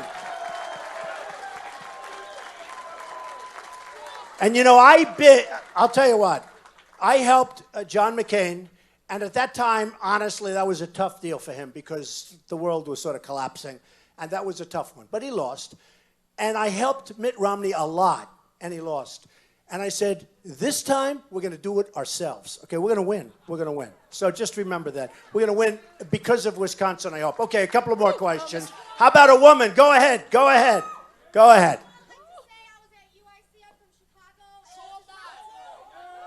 Great. Also, I'm a second-generation Ukrainian American, and I was wondering, what is your strategic? Well, I know you don't want people to know what you're thinking, but what's your Right, she's so smart. I don't want him to know. I don't want to tell Putin what I'm thinking. She's so smart. What you just said is, what does that say? What about Ukraine? Don't worry about Ukraine. Ukraine's going to be fine. Just don't ask me why. It's just this world of politics. Mr. Trump, you said, don't forget, I'm the one that said take the oil. I was right. They didn't take the oil. You know who has the oil right now? ISIS has the oil. You know that Libya, ISIS has all that oil from Gaddafi, all of that big oil from Gaddafi. He took it. We're like a bunch of dummies. Why aren't we embargoing? Why aren't we creating a nice big circle so they can't get the oil out? Why aren't we taking that oil back? Look, I'm the one that says, though, I don't want to say everything. If I win, I have a good chance of winning. I'm the front runner by a lot. I want to go in there. I want to knock the hell out of ISIS. I don't want to tell all. I really mean this. I don't want to tell everybody in this room, and look at all the cameras that are going now. I don't want to tell the world what I'm going to do because they're watching. Just let me do it, folks. I will do it. You will be so happy. You don't have to know the details, okay? Let me do it. I used the word before. We have to be a little bit unpredictable. We can't say, well, we're going to go and attack on March 14th, and then we're going to hit them from the front, and then we're going to hit them from the back. Obama did that ago with one of them. Said, we're going in next week. Look, folks. You have to trust. There has to be some trust, right? You trust? We've got to. Folks, I just want to say, I'd almost like to leave it on that because we can't top that. That is so amazing. Thank you.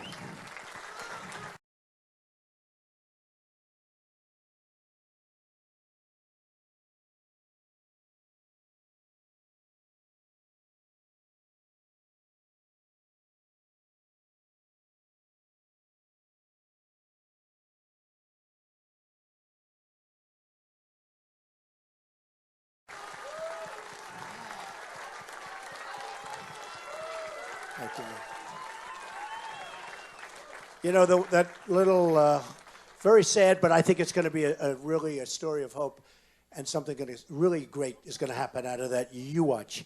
But it sort of tells me, when I first did this, people would say, oh, it'll cost a lot. Forgetting about the campaign, that's peanuts by comparison. I've spent tens of millions of dollars.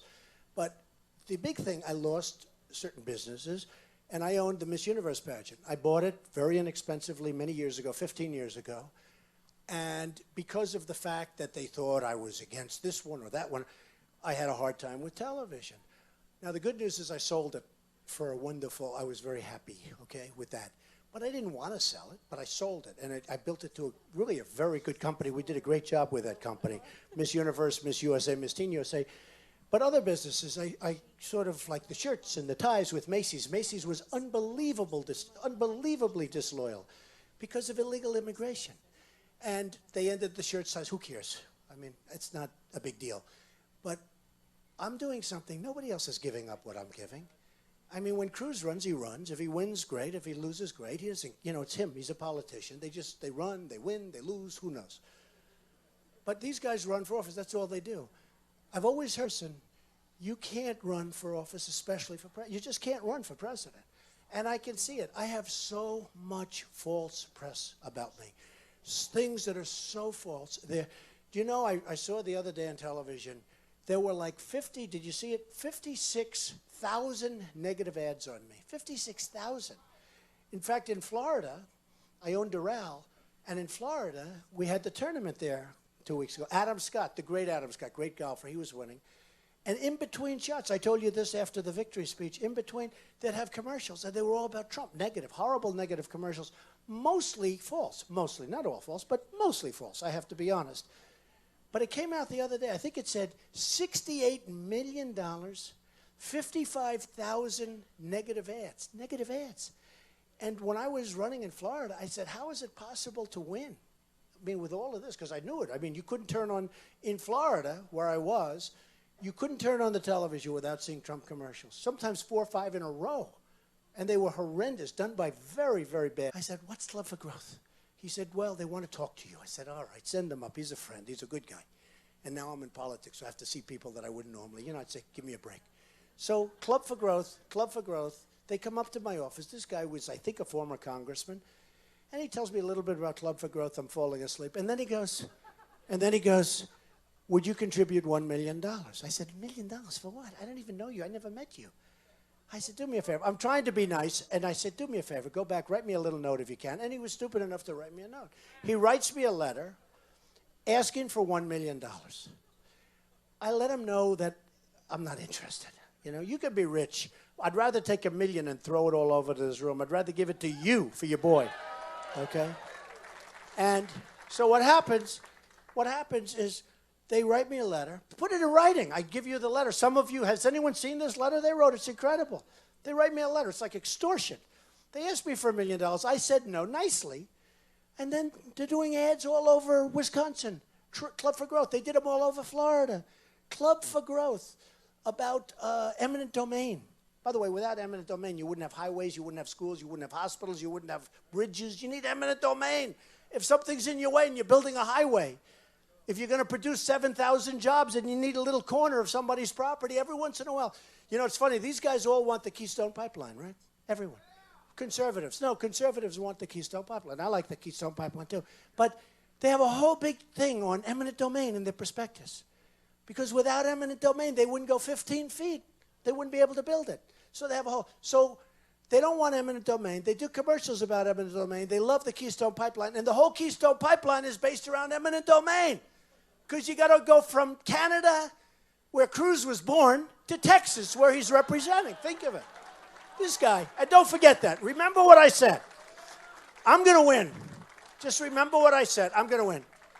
And I thank you, baby. I thank you. She's saying, oh, please win. Oh, you are so amazing. You are so amazing. I'm going to win. But remember this. If for some reason he does, he gets the nomination. The first thing, just remember, I'm a good prognosticator. I'm a good predictor. The first thing that's going to happen is the Democrats are going to sue Ted Cruz. He was born in Canada. He lived there for 4 years. The head of the Harvard Law School, one of the top people in the business in terms of Constitution, is saying that, you know, he's wrong. And we have other people that are much stronger than even that. So remember this. If Cruz gets lucky and he wins, and the only way he can get lucky is if he doesn't get, because it's all establishment. You know, if I go into that whole mess of the convention, I'm not the establishment. I don't take their money. I don't hire their people. I don't do any of that stuff, okay? So you have a disadvantage. But if Cruz wins, remember what I said. Just remember. Again, he's not going to win, but if he does, if he gets the nomination, within the first few days, he will be sued by the Democrats that he doesn't have the right to be president. And I think they're right. Because he wasn't born on our soil. He wasn't born. He's not a natural-born citizen. He's not a natural-born citizen. I don't like to make a big deal of this, but it was just brought up by somebody. He is not a natural-born citizen. So if for some reason he should get the nomination, I really believe you're wasting your time. And boy, do we have a problem. Because you're going to have somebody that's going to be sued, probably will lose the lawsuit. Again, he was born there, lived there for 4 years, mother was there, the whole thing for a long period of time. And he was a Canadian citizen, joint with U.S., until 14 or 15 months ago. Did anyone know that? So he's a senator from Texas, only because of the great Sarah Palin, by the way. Without Sarah Palin, he could have never won that election. It was a fluke. But he was a senator from Texas. He's a joint citizen. Now, he finally gave up his citizenship to Canada like 16 months ago. He said, oh, I didn't know I was a citizen of Canada also. Does anybody, just like he didn't know that Goldman Sachs and Citibank gave him money? I mean, this guy is, you just have to study it, folks. Look, again, I'm doing this. We're going to win. We're going to turn this country around. We're going to make America great again. We're going to win a lot. But you have to know the facts. I love you all. I love you all. Thank you. Thank you. I love you all. Thank you very much. Thank you. Thank you. Thank you. Get out there. I am never going to get over the fact that Trump has jock jams play at the beginning and at the end of all of his rallies. It's my favorite thing. You know, he had Adele. Apparently she complained. I can't remember what he originally walked out to, but either way, he stole my heart when jock jams started. He says he was glancing down at his phone during the lapse in speech and eye contact. All right, give me 2 seconds. I'm going to now bring you We heard back in February. We do? a Kasich town hall from Wisconsin from earlier today. No, I'm sorry. It's audio of Windhorse. Sorry. I was like, that's not Brian Windhorse. It's audio of him talking about the sun. Well, Variety's got to be him. It's showing the American people that I can do things. And that's why we're in politics. That's why John Kasich is such an outstanding candidate and we made such a fantastic president. You'll find that when he comes out here. He's very sharp, very humorous, and just a wonderful individual that you say, I really like this guy and I'm going to do my part to get him elected. Yes, sir.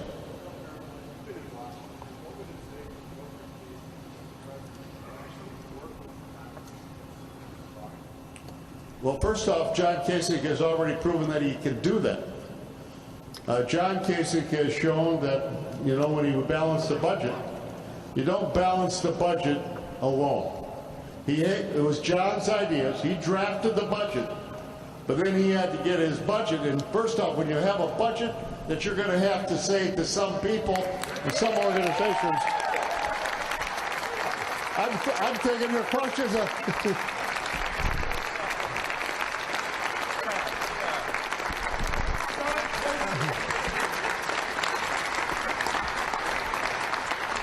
Let me tell you what happened, okay? So I get up this morning and I'm doing Maria Bartiromo. You ever heard of her? Okay. I'm supposed to do like 7 minutes. I was so compelling. 25 minutes, and Shrimp, who works with us, kept saying, can you cut it off? And she just kept going and going and going and going. So tomorrow, well, I don't know if you'll want to watch, but 25 minutes on Maria's show. Then I went to the Milwaukee Sentinel. You ever heard of that? It's a newspaper. And we got there, and finally we told them we have to go. We have to go to the town hall. Now, I want to just apologize. Yeah, I want to apologize. I don't want to, to be late is rude. So I'm sorry, okay? So I hope you will forgive me. But it took me back to some of my old days. When I was running for the legislature, I was 24 and a half years old, and I would drive myself to meet all the party officials so I could suck up to them and see if I could get a little help. And I would schedule these coffees. I would go into people's homes, and they would invite people in. I would go in and talk to them. And so I did all my scheduling, all my driving. I used to have to use the map to figure out how to get along, and I'm terrible with maps. So I missed this one. And this, the host called me and said, I had a house full of people and you didn't show up. And I was like, oh no. So I had to write apology notes to 25 people. And I just went back to that because I'm so late here. So I'm not going to write you all notes. I mean, I can't do it, but I want you to know that I am sorry. I just will say a couple things because I want to get to your questions. Number one, everybody's worried about national security again. It kind of comes and it goes and it comes and it goes, and we're all worried about it. Can we fix this problem? The answer is we can't. If I didn't think we could, I wouldn't tell you we can. How do we do it? Well, first of all, the world has got to come together. We have a civilized world. There's a small, tiny fraction of people who are really bad people. They murder, they kill innocent men, women, and children, but they're a small, tiny fraction. The rest of the world is civilized. I mean, we can say that they do things in human rights or whatever we don't like, but they're frankly not doing the things that we see ISIS doing. The world has to go and destroy ISIS. We have to go as a group, both in the air and on the ground. And then the whole world has to be pulled together. Because the key is intelligence. If you know where these people are, if you know who they are, and if you know what they plan to do, you must stop them. Now, some people have suggested that we should ban all Muslims, okay? We're going to have a religious test. You know, you're flying into in London and they stop you and they say, okay, well, what religion are you, sir? Okay? I mean, imagine we're going to ask them how are we going to determine what, I mean, it's so absurd, okay? That's one idea. That's Trump. The other idea is we start patrolling Muslim neighborhoods because they must all be against us. Now, when we want to gather intelligence in the Muslim community, let me ask a simple question. If we want to know what's happened with radicalized elements in a Muslim community, who would it be best to ask? Taxpayer? Wrong. People in the Muslim community. That's really a crazy way of thinking. What's wrong with you? That's a good point. No, but you know what? I mean, we have to pull together as the world, as a civilization. Destroy ISIS, go in a group, we've got to have the Arabs there too, just like we did in the first Gulf War. When it settles down, we come home, let them sort it out over there. And then we have to share intelligence worldwide. Now in Europe, they can't even get out of their own way, it seems. And we have to make sure that the United States provides the leadership so that we're all working together. And we have this thing called NATO, which was created to fight the Soviets. Well, the wall came down. They should send a memo over there. And what they need to do is expand their role to intelligence and policing. So they go across borders. They go across nations' borders, and we can all work together. I think that means I'm out of time. Okay, and then here at home, we have what's called joint terrorism task forces. These are made up of the FBI, Homeland Security, state and local law enforcement. Their job is up. In my state, I think we've prosecuted like 11 people, 13 people who had evil intent. That's what you do. You take care of ISIS, you bring the world together, it takes U.S. leadership, and you just get this done. Because they all know that if we don't hang together, they're going to hang separately. And if we don't all hang together, it's coming somewhere where we are and where they are. And they know that. So it requires pulling together. Number two, the other thing I want to say to you is, we're all worried about the strength of our economy. I'm proud to be in this plant. There's 200 people working. There used to be 238, but 200's pretty good. There's three things you need to fix an economy. You need common sense regulations, because if you don't have them, you'll kill small business. This would be a small business, I believe. Number two, you need to lower taxes on both individuals and businesses so that they'll invest and give workers what they need to be productive. And thirdly, you have to stop that. You can't have a runaway spending. If you do those three things, and we can work inside of our schools to make sure we train people for jobs that exist, the economy will grow. I did it in Washington, I've done it in Ohio. By the way, I just noticed today, maybe these numbers are wrong, but reported in my state, I think it said today, and I may be wrong, but I don't think so, that last month we had 190,000 job openings and nobody to fill them. And about 20% of the jobs, as I recall the statistics, people would make more than $80,000. I guarantee you that's the situation in this state, that there are many job openings, but yet people aren't filling them, because we have a mismatch between people's skills and the job opportunity that exists. We have to begin to match people with the skills that they need to get a job so they're not unemployed. That's what we need to do. If you can have common sense regulation, lower taxes, and you straighten this stuff out, and you deal with the issue of workforce training, we'll be fine.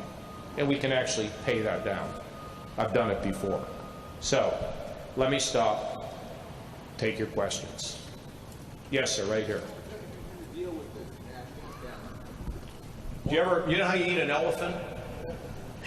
One bite at a time. What do you do about spending? See, there's two parts to balancing a budget. I was budget chairman in Washington with Senator Domenici. We got the budget balanced. Did you know that? Probably did. Yeah. What you do is there's two ways in which you balance a budget. Number one is you need economic growth. You need more revenues coming in. And at the same time, you also need to restrain the amount of spending that you have in your business. Now, let me give you an example. Let's say you and I have a restaurant. The way in which, if we have no customers, we're not going to get customers by raising the prices. In order to get business, we have to lower the prices, but we have to lower the overhead. That's exactly what you do. So, what would I cut? Well, look, first of all, we always think about it in terms of cutting, and we always ask a politician, what are you going to cut? Like, I got you now. I've written so many budgets, sir. I've written more budgets than you're old. And so all the specifics are out there, all of the specifics, okay? But what would you do? I mean, right now what I would do is to ship about 5 programs out of Washington.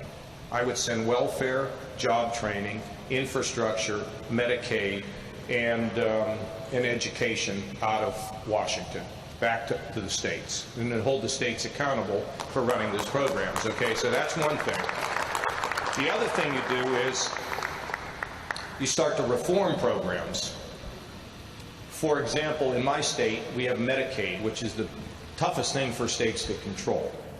When I became governor, the Medicaid program was growing at 10.5%, and in my second year it grew at 2.5%, and not one benefit was cut and not one person was taken off the rolls. You don't believe that, do you? Well, it's true. So how did we do it? Well, we turned on the computers and we started paying bills accurately. We forced the insurance companies to compete against each other so that we got better results. And thirdly, we said if mom and dad want to stay in their own home rather than being forced in a nursing home, they could do it. That saved a ton of money. Now, why weren't we doing that before? Well, because the nursing home lobby had a stranglehold on the legislature and there was no money for mom and dad to stay at home. So we just changed it. And so the growth rate went from 10.5% to 2.5%. And people are getting better service. So some things, if it's in the yellow pages, government shouldn't do it. But then you look at, do we even need this function anymore? Or thirdly, can we make it work better than it's working at a lower price? Because everything we have now costs less, right? Technology is driving better quality at lower prices, and that's the way you have to think about it. Entitlements, I mean, Medicaid's an entitlement program. Okay, I've just talked about that. But let me tell you about Medicare. There's nobody here that I can see who's on Medicare, but for those that will ultimately get on it, if you get a supplemental policy, you get first dollar coverage. First dollar coverage is not good. It encourages overutilization. So we should stop that.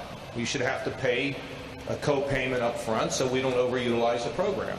Secondly, there's even fraud and waste inside of Medicare, but not like there's an office you go visit and take it out of waste, fraud, and abuse.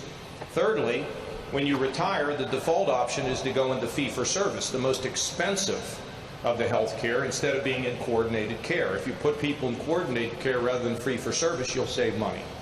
And they'll have better coordinated care. So these are the things you think about. Will there have to be some things that will be cut? Yeah. But I don't really live in the world of cutting as much as I live in the world of reform and making things work. Now, that doesn't mean we're not going to have to cut some things. But it also means that some things are going to be increased. See, I would freeze all the non-entitlement programs except for defense, where we have to spend more money. But on all the other programs, some will go down and some will go up. What would I increase? I would increase the National Institutes of Health, because we have to do research into Alzheimer's and dementia and pancreatic cancer and childhood cancers. We have to spend more money there. But there's other things, like I would kill the Department of Commerce. It's a political operation over there. It's a waste of time. Now, you'd have to take the very worthwhile programs and you'd have to move them into places where you don't have duplication. I'll give you another one. I would never hire another federal worker. When federal workers retire, I wouldn't replace them. I'm not going to go out and fire people, but I'm not going to replace them.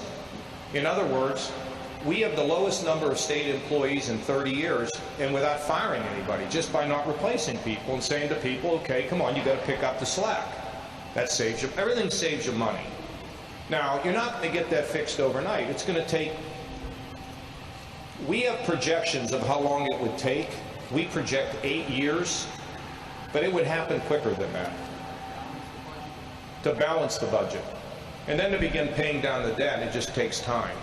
And you just have to stay on that path. And you're going to have a follow-on leader who's going to be tough enough to not cave in to all the people that are going to whine and complain, because that's what you hear. Does that, and then you can go on my website. I'll get you all the budgets you ever want to look at, okay? Yes, ma'am, right here. Yes, ma'am.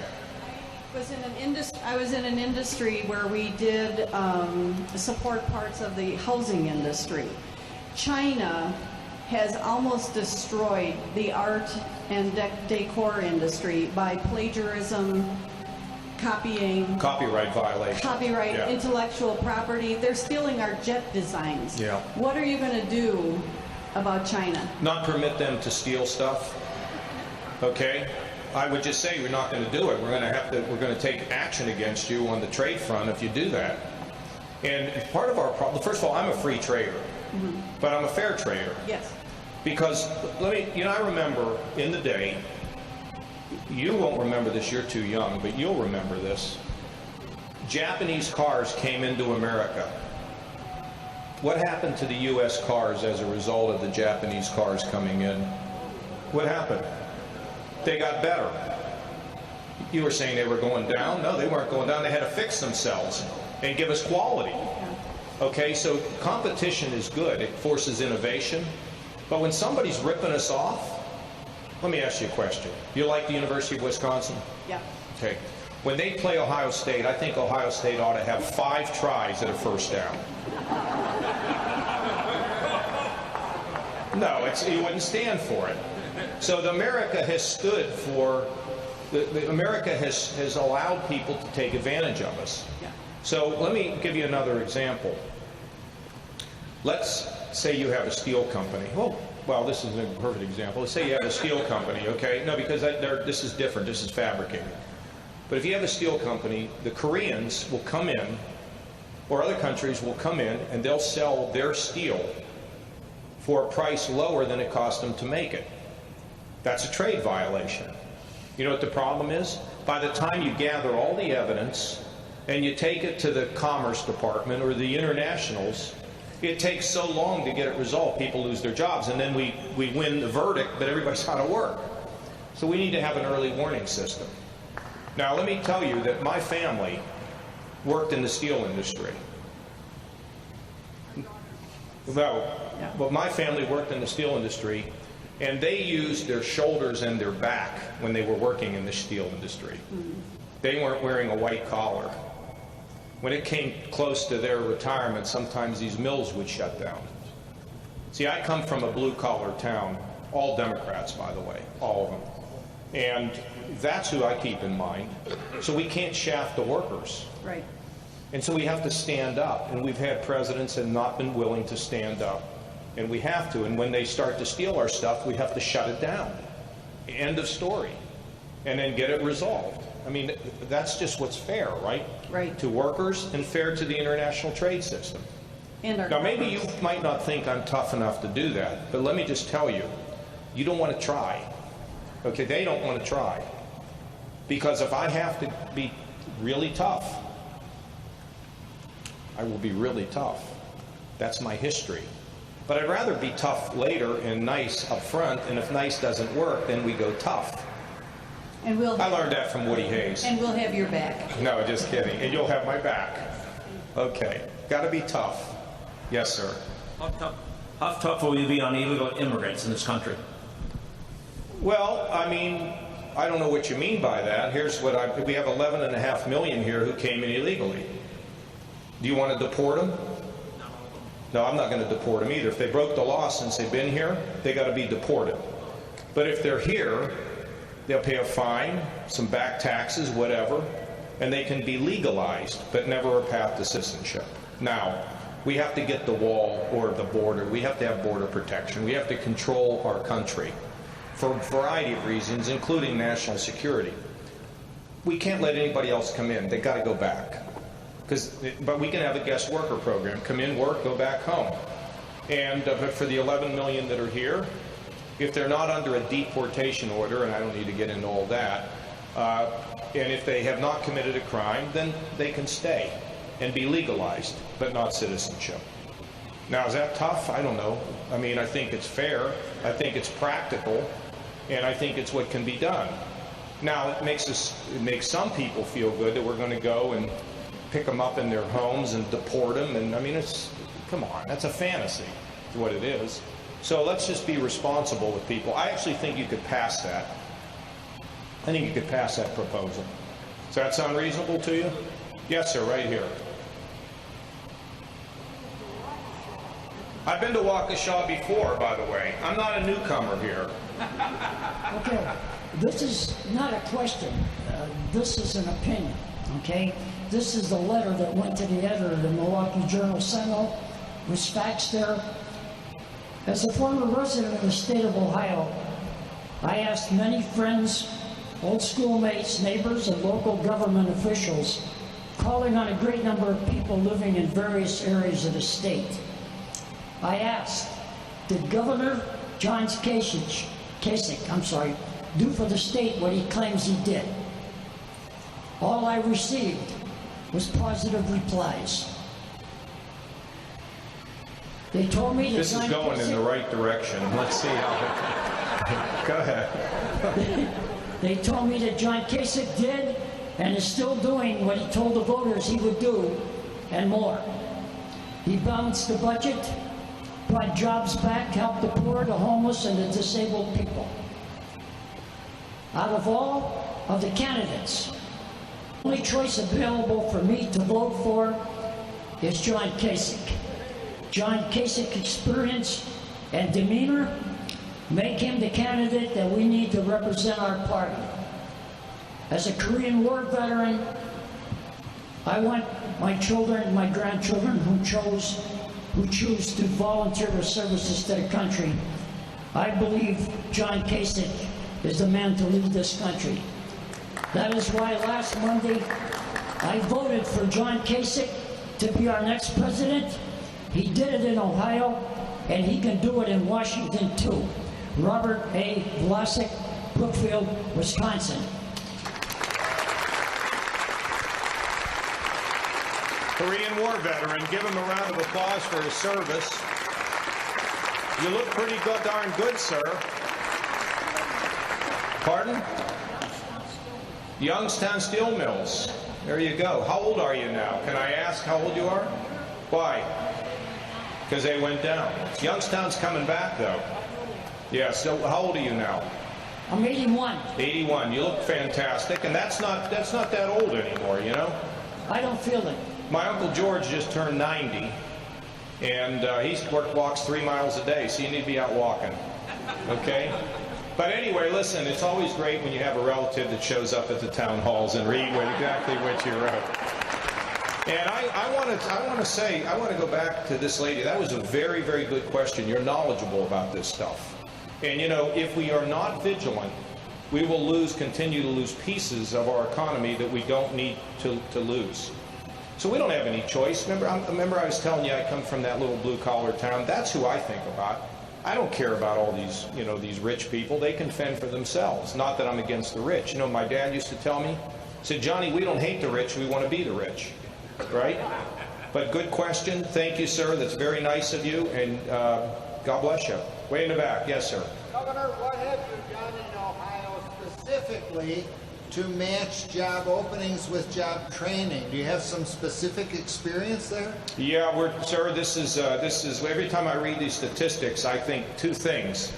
One is, God, look how many openings we have and how many people can go to work. And number two, I think, why can't we do this?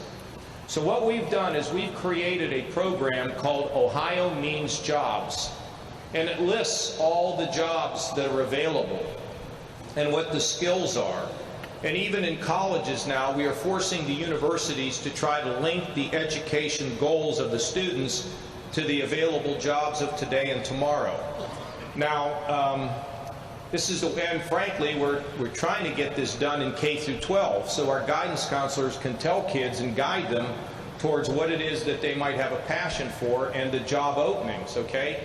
And we have a program called a backpack program where you can begin to look at what you might want to be and what it pays and what it takes, and it gives you tools and things you have to do, follow a schedule. So, and it's powered, by the way, by Monster.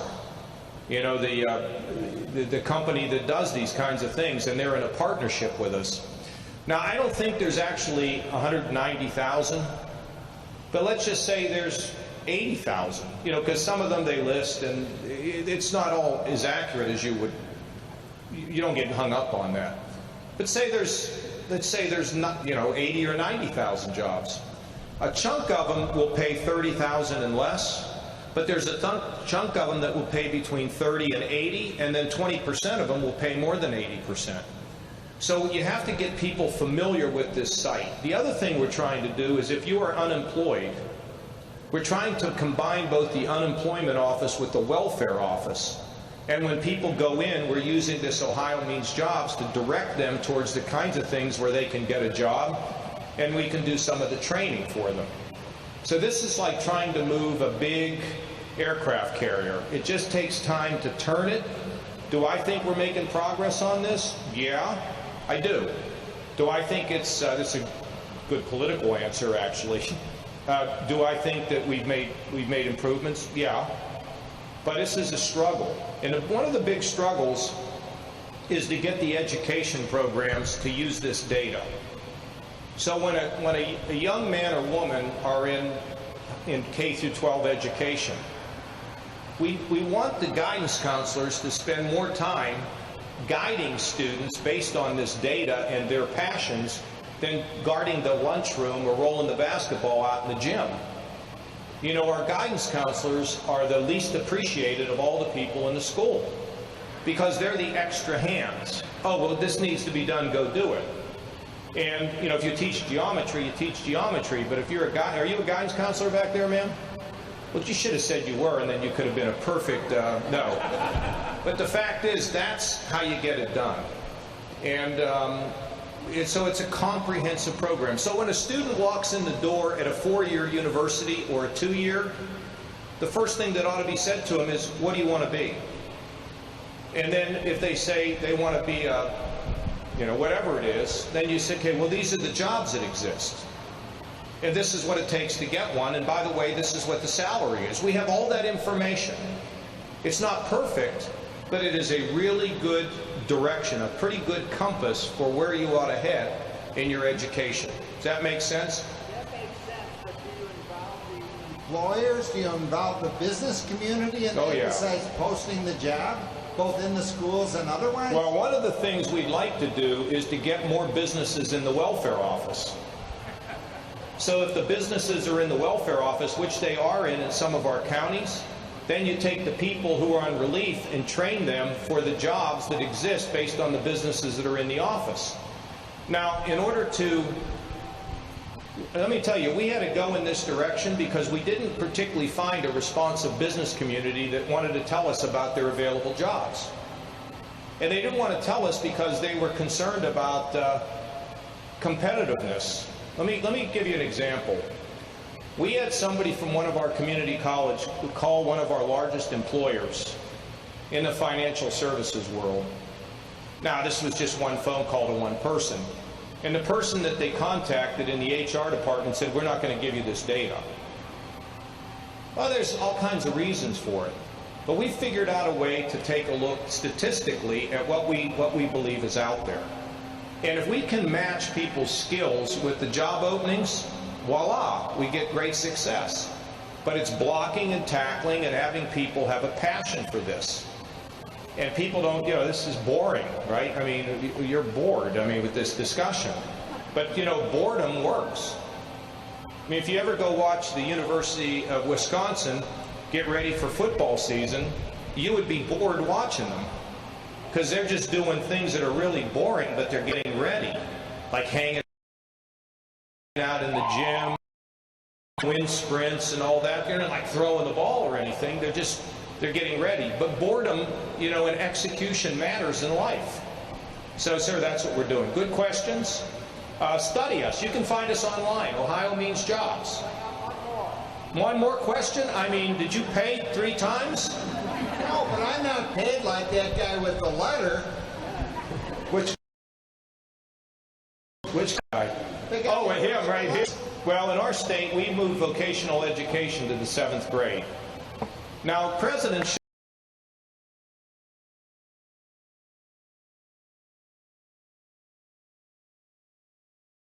should not be running to 12 education. You should be running it, okay? Not me in Washington.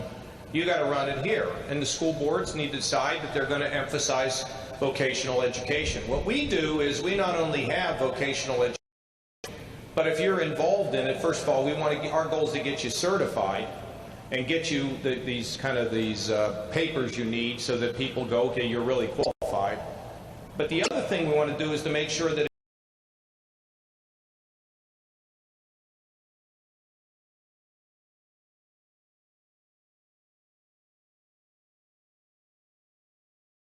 if you go into that you still have access to the 2-year and the 4-year schools.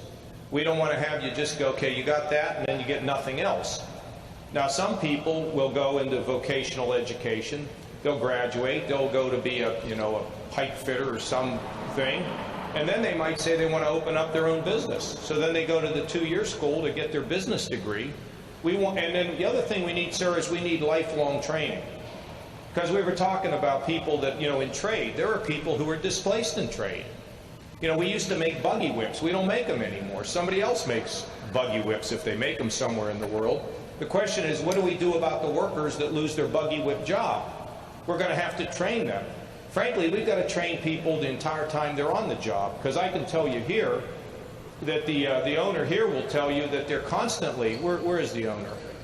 There he is. Aren't you constantly training people here with new technology, new equipment? Training. We have our own training room. We put on this edition, next one, bay next door. We have an area where we usually train like 6 people at a time. And what if you don't train well? It's tough to find qualified people. And then what happens then? The business shuts down. Then you can't perform where you should. Now this is the tough guy because he's got 200 families working in this place. Pretty impressive. This is hard work, right? Do they make a good salary? I'll have to ask them if they think it's a good salary. How about if they get a 401k? We got profit sharing. That's a beautiful thing because when the company does better, they all do better. And then the last thing is, how about health insurance? You got health insurance. Give this man a round of applause. 200 people. Okay. Yes, sir, right there. Yeah, you, with the glasses glowing out of your head. My question is, we seem to keep forgetting about Russia. Romney in 2012, geopolitics. We took out SDI in Poland. What is your thought on getting an initiative back to keep Putin in line? Well, I think we should arm the Ukrainians and give them the lethal defensive weapons so they can protect themselves. That's number one. And secondly, we tell Putin, if you think you're going to go and rescue these Russian-speaking people in NATO, you're going to have a war with us. That's all you need to tell them. I mean, mean what you say and say what you mean. And then on top of it, I don't want to write off the possibility that Russia, perhaps under the right circumstances, would join the effort to destroy radical Islam. They have a problem right there where they are, in Chechnya, for example. I mean, these are people in Chechnya have been radicals.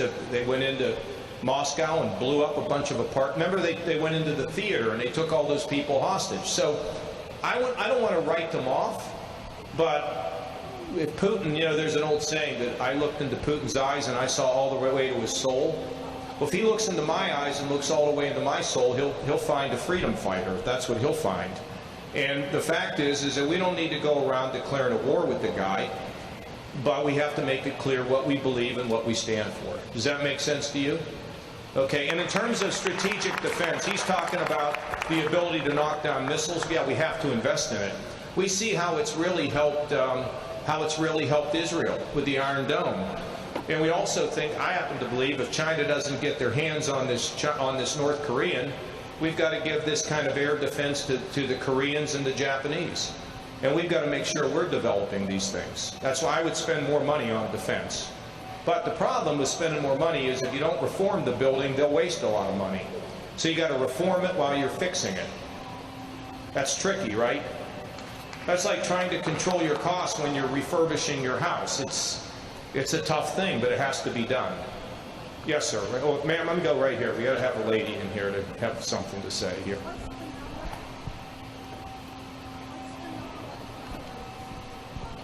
What's the number one problem? And with Obamacare, and what would you do to fix it? Okay. Well, there's three problems. One is it hasn't controlled healthcare costs. Two, it's driven up the cost of health insurance. And three, small businesses will not expand because they could get caught in the web of Obamacare. So I'd repeal it. What would I do about it? I'd take some of the federal dollars, I would combine it with Medicaid to make sure that the working poor still have health insurance. We can't cut 20 million people off. And then we have a program we're actually running in the state that I would like to take nationally. Let me see if I have a... Here, let me have that thing here. Okay, let me have this one. Okay, I don't know if you can see this, but would you give me my assistant here, sir? I usually have an assistant whenever I saw people in half, so this is... Here's what we do. We don't really know how our hospitals or our doctors do. We think they're all good, but we don't really know. We don't know what the quality of a hospital is. We don't know the readmission rate, the infection rate, the medical mistake, but we don't know that. We don't know their price. We don't know anything. Am I right? It's what? Well, I don't know when they're going to be out there because they're not out there in most places. We don't know what our doctors make. We don't know their quality. And I was just at the Sentinel today and they were saying, yeah, we really don't know all this data. But when we checked into the data regarding, it was early childhood, they began to see, not early childhood, but the birth of babies, they were comparing things. They said it shed real light. And then people started to change their practices. If you are a hospital or a doctor, see, this is the high cost. Can you see all that? That's the high cost. Everything down here is the lower cost. This is called the midpoint. Follow me? If you are providing quality care at a lower price, below the midpoint, we'll give you a financial reward. So if your primary care doctor treats you for the year, okay, and the cost of that care is below the median, he or she will get a financial reward. If a hospital is able to provide quality care at a price below the median, they get a financial reward.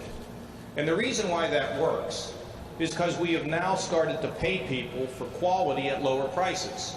Everything else we shop for in this country is based on quality and lower price. I don't know anybody that says, I'd like to spend more. They say, I'd like to spend less, but I'd like good quality. And if I don't get good quality, I'll go somewhere else. And by the way, I don't want to just pay for quality. I want to get good quality at a lower price. The only place we don't do it is in healthcare. And we're going to begin to do it in the state of Ohio. And we're going to do it not only within the government, but the private sector's doing it also, which would result in us as patients having more transparency, more decision-making, and putting a downward pressure on these growing healthcare costs. That's what I would do. That's the most comprehensive idea that anybody has offered who's running, but that's because I'm a governor and we actually have to do things, okay? Right here, sir. Yes, young man. Hello, I'm a student at University of Wisconsin-Whitewater, and I see people my age tend to be attracted to, you know, when people say good things or outrageous personalities and things like that. So my question to you is, if there was a few things that you could say to younger voters, what would they be?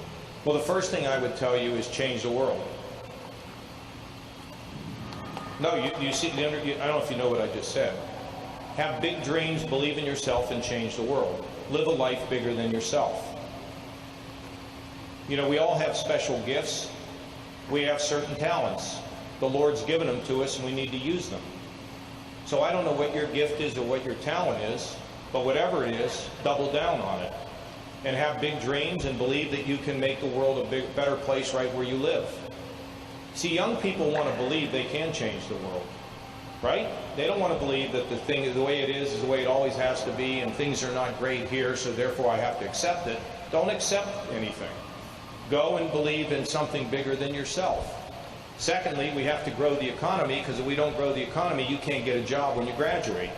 So why don't we just take care of getting you a job? And how do we do it? We control that. We bring down some of these regulations, and we lower taxes, and then we get jobs going, and then you get yourself hooked up with available jobs through the thing that I was talking to that guy about. You understand, when you're in college now, I'll give you some advice. You have a guidance counselor? An advisor, academic advisor? Go see your academic advisor today and say, I want to know what the jobs are that are available, what they pay, and here's mine. What year are you? You're a sophomore. Perfect. Go back and tell your advisor you want your advisor to work for you. What do you want to be?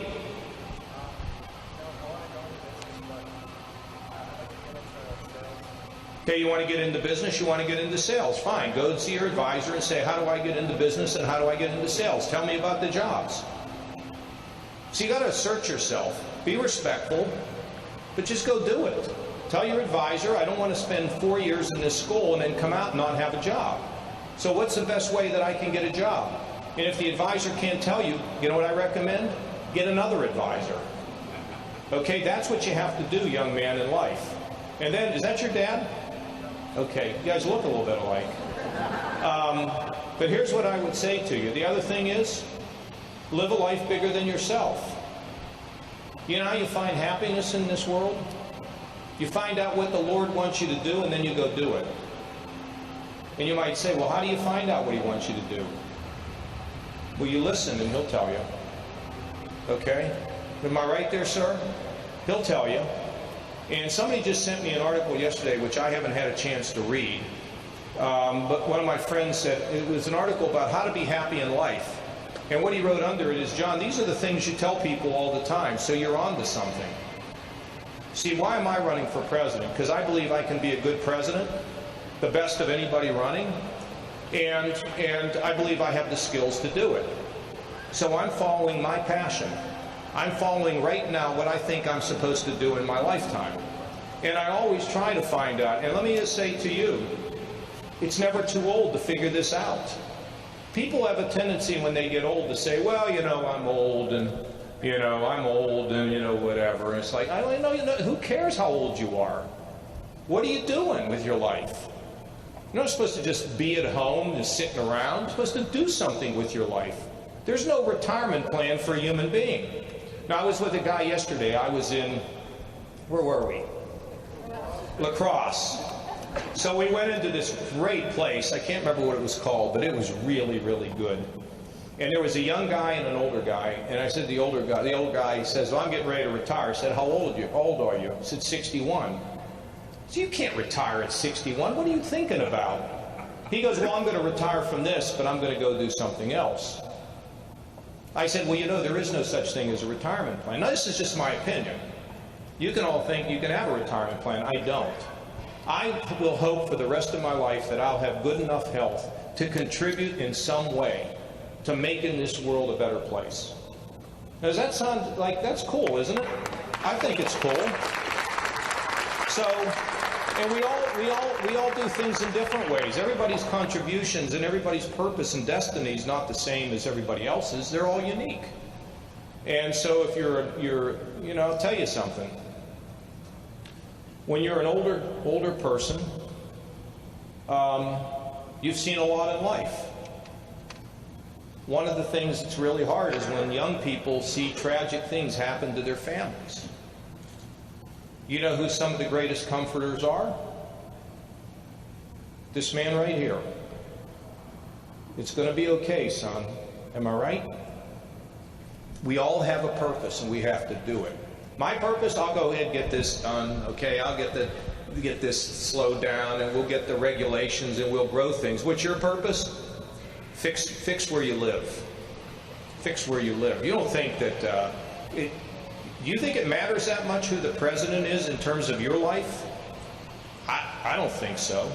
I mean, they can set the tone and the mood, but the strength of our communities, like this beautiful little spot I was at yesterday, outside of La Crosse, the spirit rests in those people. You know, it's their being connected together as a community to fight and solve the problems that they have. Isn't that where our spirit is? I mean, it does matter who the president is, obviously. When we had Reagan, he lifted us. We're not being lifted right now. Leaders can matter, but also leaders where we live. So that's my Easter sermon, okay? Yes, ma'am.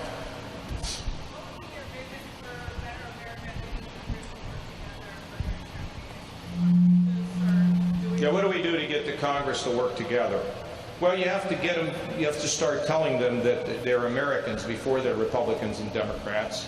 Now, if I win, we're going to have conservative policies. But that doesn't mean that people who don't share my philosophy or my party don't matter. They're going to have to be involved. You know, we want to fix Social Security. You can't fix Social Security with just one party. It has to be both parties. I've done this all of my lifetime. I work with people who don't think exactly the way I did, and some that they think completely different than I do. But every once in a while, you can find an area where you can work together and agree. We have to get this fixed. I mean, we are not a parliamentary system. The parliamentary system like they have in England, where you're in one party or you're in the other and you just fight each other. No, we don't work that way, thank goodness. We have our own system here in the United States. So, you know, and then you got to get leadership in the Congress as well to stop, you know, letting people attack one another. Show a little respect. I think they're hungry for this, by the way. I don't think they want to spend their time in Congress just beating each other over the head. I think they'd like to accomplish something. Because if all you're doing is beating each other over the head, what do you have to show for it at the end? I'm really optimistic about it, but we're in a deep hole. But we'll pull out of it. I don't want to be like, you know, everything can be fixed. You know what keeps us from fixing things? Ego and politics. If you forget the politics and you check your ego, it's amazing what you can get done. And remember, I was there, Tommy and I were there, we reformed the welfare system. No more entitlement on, well, you're not entitled to it for the rest of your life. Tommy came, we got it done. Clinton signed it. Took him 3 times, but he did sign it, you know. We balanced the budget. I negotiated with Domenici with the Clinton administration. Get it done. In Ohio, we fixed a whole host of things. We bring other people in. That's what you do. But it's tough. Yes, sir. Did you have one? Yes, sir. Right there. I just wanted to say, kind of to follow up on this young man's comments. I'm here with my 10-year-old daughter and my 8-year-old son. Well, good for you. And spring break? It is spring break. We didn't go away this year. But when I was a kid, I actually handed out information door to door for a governor in the state of Wisconsin back in the 80s, and it's Governor Thompson. And all right, Tommy. He was a very positive guy, and he was very enthusiastic and got young people excited about politics. This year I've tried to get my kids interested in the political process. And it's horrible to have a 10-year-old and 8-year-old listen to the things that have been said on the debate stages. And I don't have a question. I just want to thank you for setting a great example for the young people in this country. These two right here, these two got to pick which Republican to see. And they wanted to see you. You know, I'm going to tell you what's going to be really cool. Let me tell you what's going to be really cool. We're going to go to a convention. Nobody's going to have enough delegates. And when we go to the convention, guess what's going to happen? Everybody's going to be talking about how we pick a president. Everybody's going to be talking about how a convention works. And our kids may be more interested in how a president gets picked in America than they are with Snapchat or the Kardashians or whatever. We may actually get a little civic education in America so they can understand how this all works. So I think it's going to be really cool. And it's in Cleveland. In case any of you want to come, I'll try to help you out, get you to come and, you know, participate. So, but thank you, sir. Thank you. Yes, sir, right here.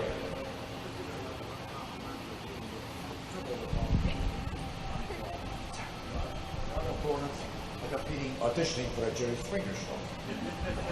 Now we're going to get this. What is your opinion of... Where are you from?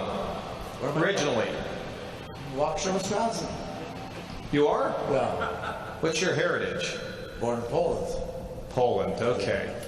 First, I want to know, what's your opinion of laissez-faire capitalism and the Wall Street running amok, the bankers, the insurances, the Glass-Steagall Act, the Sherman Antitrust Act, you got the commodity exchange market, which Richard Nixon made it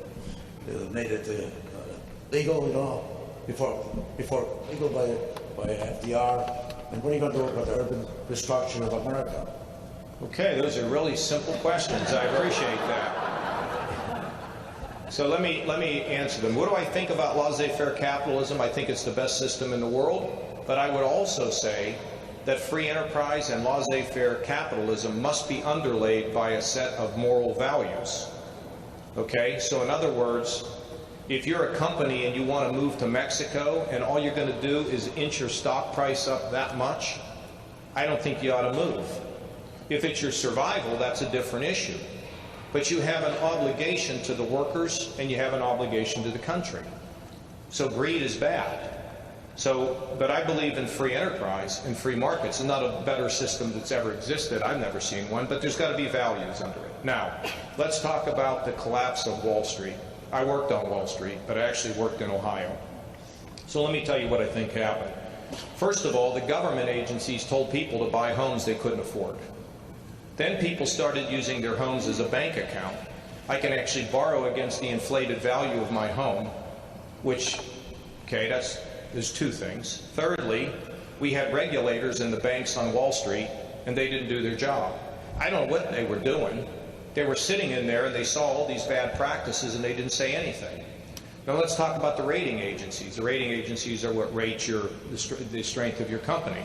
They went in the tank. They refused to blow the whistle. Another mishap. And then let's talk about Wall Street. Greed. What they were doing on Wall Street is they kept raising debt without any little economics lesson. You can fund yourself either with debt or with equity. Equity is ownership. Debt is borrowing. If all you do is borrow, borrow, borrow, borrow, then it comes to a point where your business cannot pay off the debt. Am I right, sir? That's why you have to have equity. People have to have ownership. So if you have the proper balance between debt and equity, you have a healthy company. They didn't do that on Wall Street. Now they've put in place these requirements that you have to have more equity and less debt. That will help us. Now, the regulators have to do their job, and the big banks should be in a position of where they're going to take risk. They're going to have to reserve their assets to cover the risk instead of us being able to cover the risk. So that's what I would do. Would I shut down Wall Street? Of course not. They're an important part of making everything move. But when it gets out of balance, when greed rises, when we don't have decent regulations, we can really have terrible problems. Now let me also say, when you regulate the big boys, you better be careful that you're not regulating the little persons too. Yesterday at this little bakery right out of La Crosse, this was a memorable experience for me. The lady who bought the bank, She said she had an abusive husband, she had 2 children, she raised, her kids are doing great. She got out of her marriage, she's married again, she's very successful. She said she needed to get a loan. She needed a loan for $9,000. I said, how'd you get it? She said, I went to the local bank and said, if you don't loan me the money, I'm going to go to the other local bank. Now, if what we do is we regulate local banks out of business, then we've hurt ourselves. So we've got to be careful about the way we apply this medicine. So I think we have a great system, a great country, but we have to be careful about it, and we shouldn't have no regulations. We just can't regulate ourselves to fixing all the problems out here that we see. That's a pretty good answer, isn't it? Yeah. Okay. That's pretty good. Yes, in the back there. Yes, lady. Yes, ma'am. Yes, young lady. Hold on. Let's have you talk. We know the numbers and we know the delegate game, but people are still here and people are still willing to vote for you. So I want to know what you think is going to happen at the convention with the unbound delegates and where you see the party headed, and why should Good question. Why should we vote for you and not? Why is it not a wasted vote? Okay, that's a good question. And if you can explain it, because a lot of people don't understand how it works. Yes, that's a good question. What makes you think that I do? No, I'm just kidding. Here's the way it works. First of all, I don't believe that anybody's going to have enough delegates. Say you go to a convention. Who's at the convention as a delegate? Tommy Thompson. Former state senators, Tommy, tell them who goes to a convention. Tommy's been at every convention since 1976. Who goes? John Kasich and I went to the 1976 convention. He was for Ronald Reagan, I was for Gerald Ford, and we had a contested convention. Who goes? Are people that work in the vineyards of the Republican Party for years. They get elected. They're elected state legislators, state senators. They're elected by the people, by the delegates that are Republicans. And it's usually districts in Wisconsin will have about 3 delegates per district and 3 alternates. That's 6. And then there's going to be 18 statewide. And it'll be the individuals that work to the Republican Party for years, elected officials, volunteers, and people that have been active Republicans for many years. So, it could be a party, you could go. I mean, it's party activists, people who have kind of worked at vineyards, okay? Then they go to the convention. On the first ballot, they have to vote for the person that they were elected to represent. On the second ballot, fewer of them are bound, so they'd have more flexibility to go for who they want. Well, I mean, right, but what I'm saying is at the first ballot, let me finish here. So the first ballot, you're bound. The second ballot, fewer are bound. On the third ballot, no one's bound. So what happens is the convention starts to consider, I believe, 2 things. Who can win in the fall? I'm the only one that consistently beats Hillary Clinton. Nobody else consistently beats her. I beat her by 11 points in the last poll. So that's probably going to matter. Who is it that can win? I think that's why we were having a primaries. Then the second thing they're going to think about is, hold on, who actually may be a good president? That might matter at some point. And so what you do is you go to all the different delegations and you present your case. Now, we've had 10 contested Republican conventions. Only 3 times did the front runner get picked at the convention. That means 7 times somebody who wasn't the lead in delegates got picked by the convention. So that creates a very interesting situation. So, I mean, our goal here in Wisconsin is just to win some delegates. They don't understand that. They don't. Yeah. Well, I think part of the problem is the media kind of communicated that somehow a convention is not connected to the process. The convention is completely connected to the process. It's an extension of the process. And it's sort of like primary. Now we're at a convention. This is the method by which parties do these things. And like I say, we've had 10 contested conventions. I don't know how many the Democrats have had, but they've had a number as well. And Tommy and I were at a contested convention. I never realized Ford didn't have all the delegates he needed, but he was close. And Reagan came in and he challenged Ford, and I was there. I actually was working at the convention. And it was fascinating. The delegates took their work very seriously. When they finally picked Ford, we were unified. Now, we didn't win the election, but Ford pardoned Nixon, and that's probably, remember, Jimmy Carter was carrying his bag and all that stuff.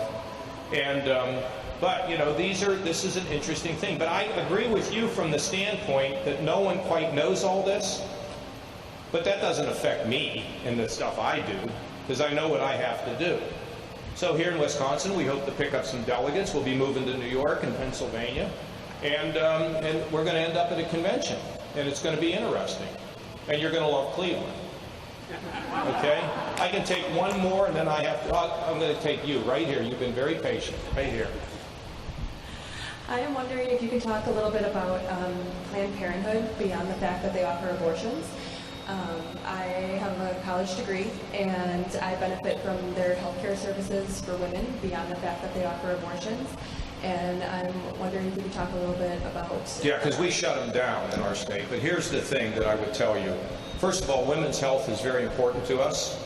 And we're not cutting the funding. We're going to be able to get the women's health. They're going to be able to get the treatment at other entities like hospitals. Pardon? Oh, yeah. We're going to keep the funds in there so that you can, of course, you can afford it. Let me tell you the other thing I did, just so you know. I expanded Medicaid. And we now have over 300,000 women who are getting health insurance that never got it before, health care. So we're not, look, I've got a wife and 2 daughters. I mean, my daughters are 16-year-old twins. And I thank God every day they look like my wife and not like me. And, but you know, look, women's health is important. We've spent a lot of time, attention on infant mortality. I mean, these are, you know, trying to get this thing under control. We've made progress in the minority community. We still have a struggle going on. But, you know, that's an organization that has largely discredited itself. But that doesn't mean we can have you not being able to get the help you need as a woman. I mean, that would be absolutely it's unacceptable. And we're not going to do that in our state. And I wouldn't do it like that in the country. So, okay? Now, listen, folks, we have a primary coming. If you didn't like me, just don't tell anybody. But if you did, see if you can help me out here when the election day comes. But you got to tell your friends and neighbors if you would. And again, I want to apologize for being late. And you'll see me tonight on CNN, I expect, at the town hall meeting. I don't know if any of you are coming, but if you're coming, ask easy questions. And God bless you, and I hope you can vote for us. Thank you all very much. All right, it's 9 o'clock, which means I'm going to go ahead and wrap up. If you'd like to watch our live local television news broadcast, you can do so at fox10phoenix.com/live. It's Troy Hayden and John Hook that are about to kick off our 9 p.m. Arizona time broadcast. Follow us on Twitter, like us on Facebook. We're Fox 10 News Now, and we'll see you tomorrow at 9 a.m.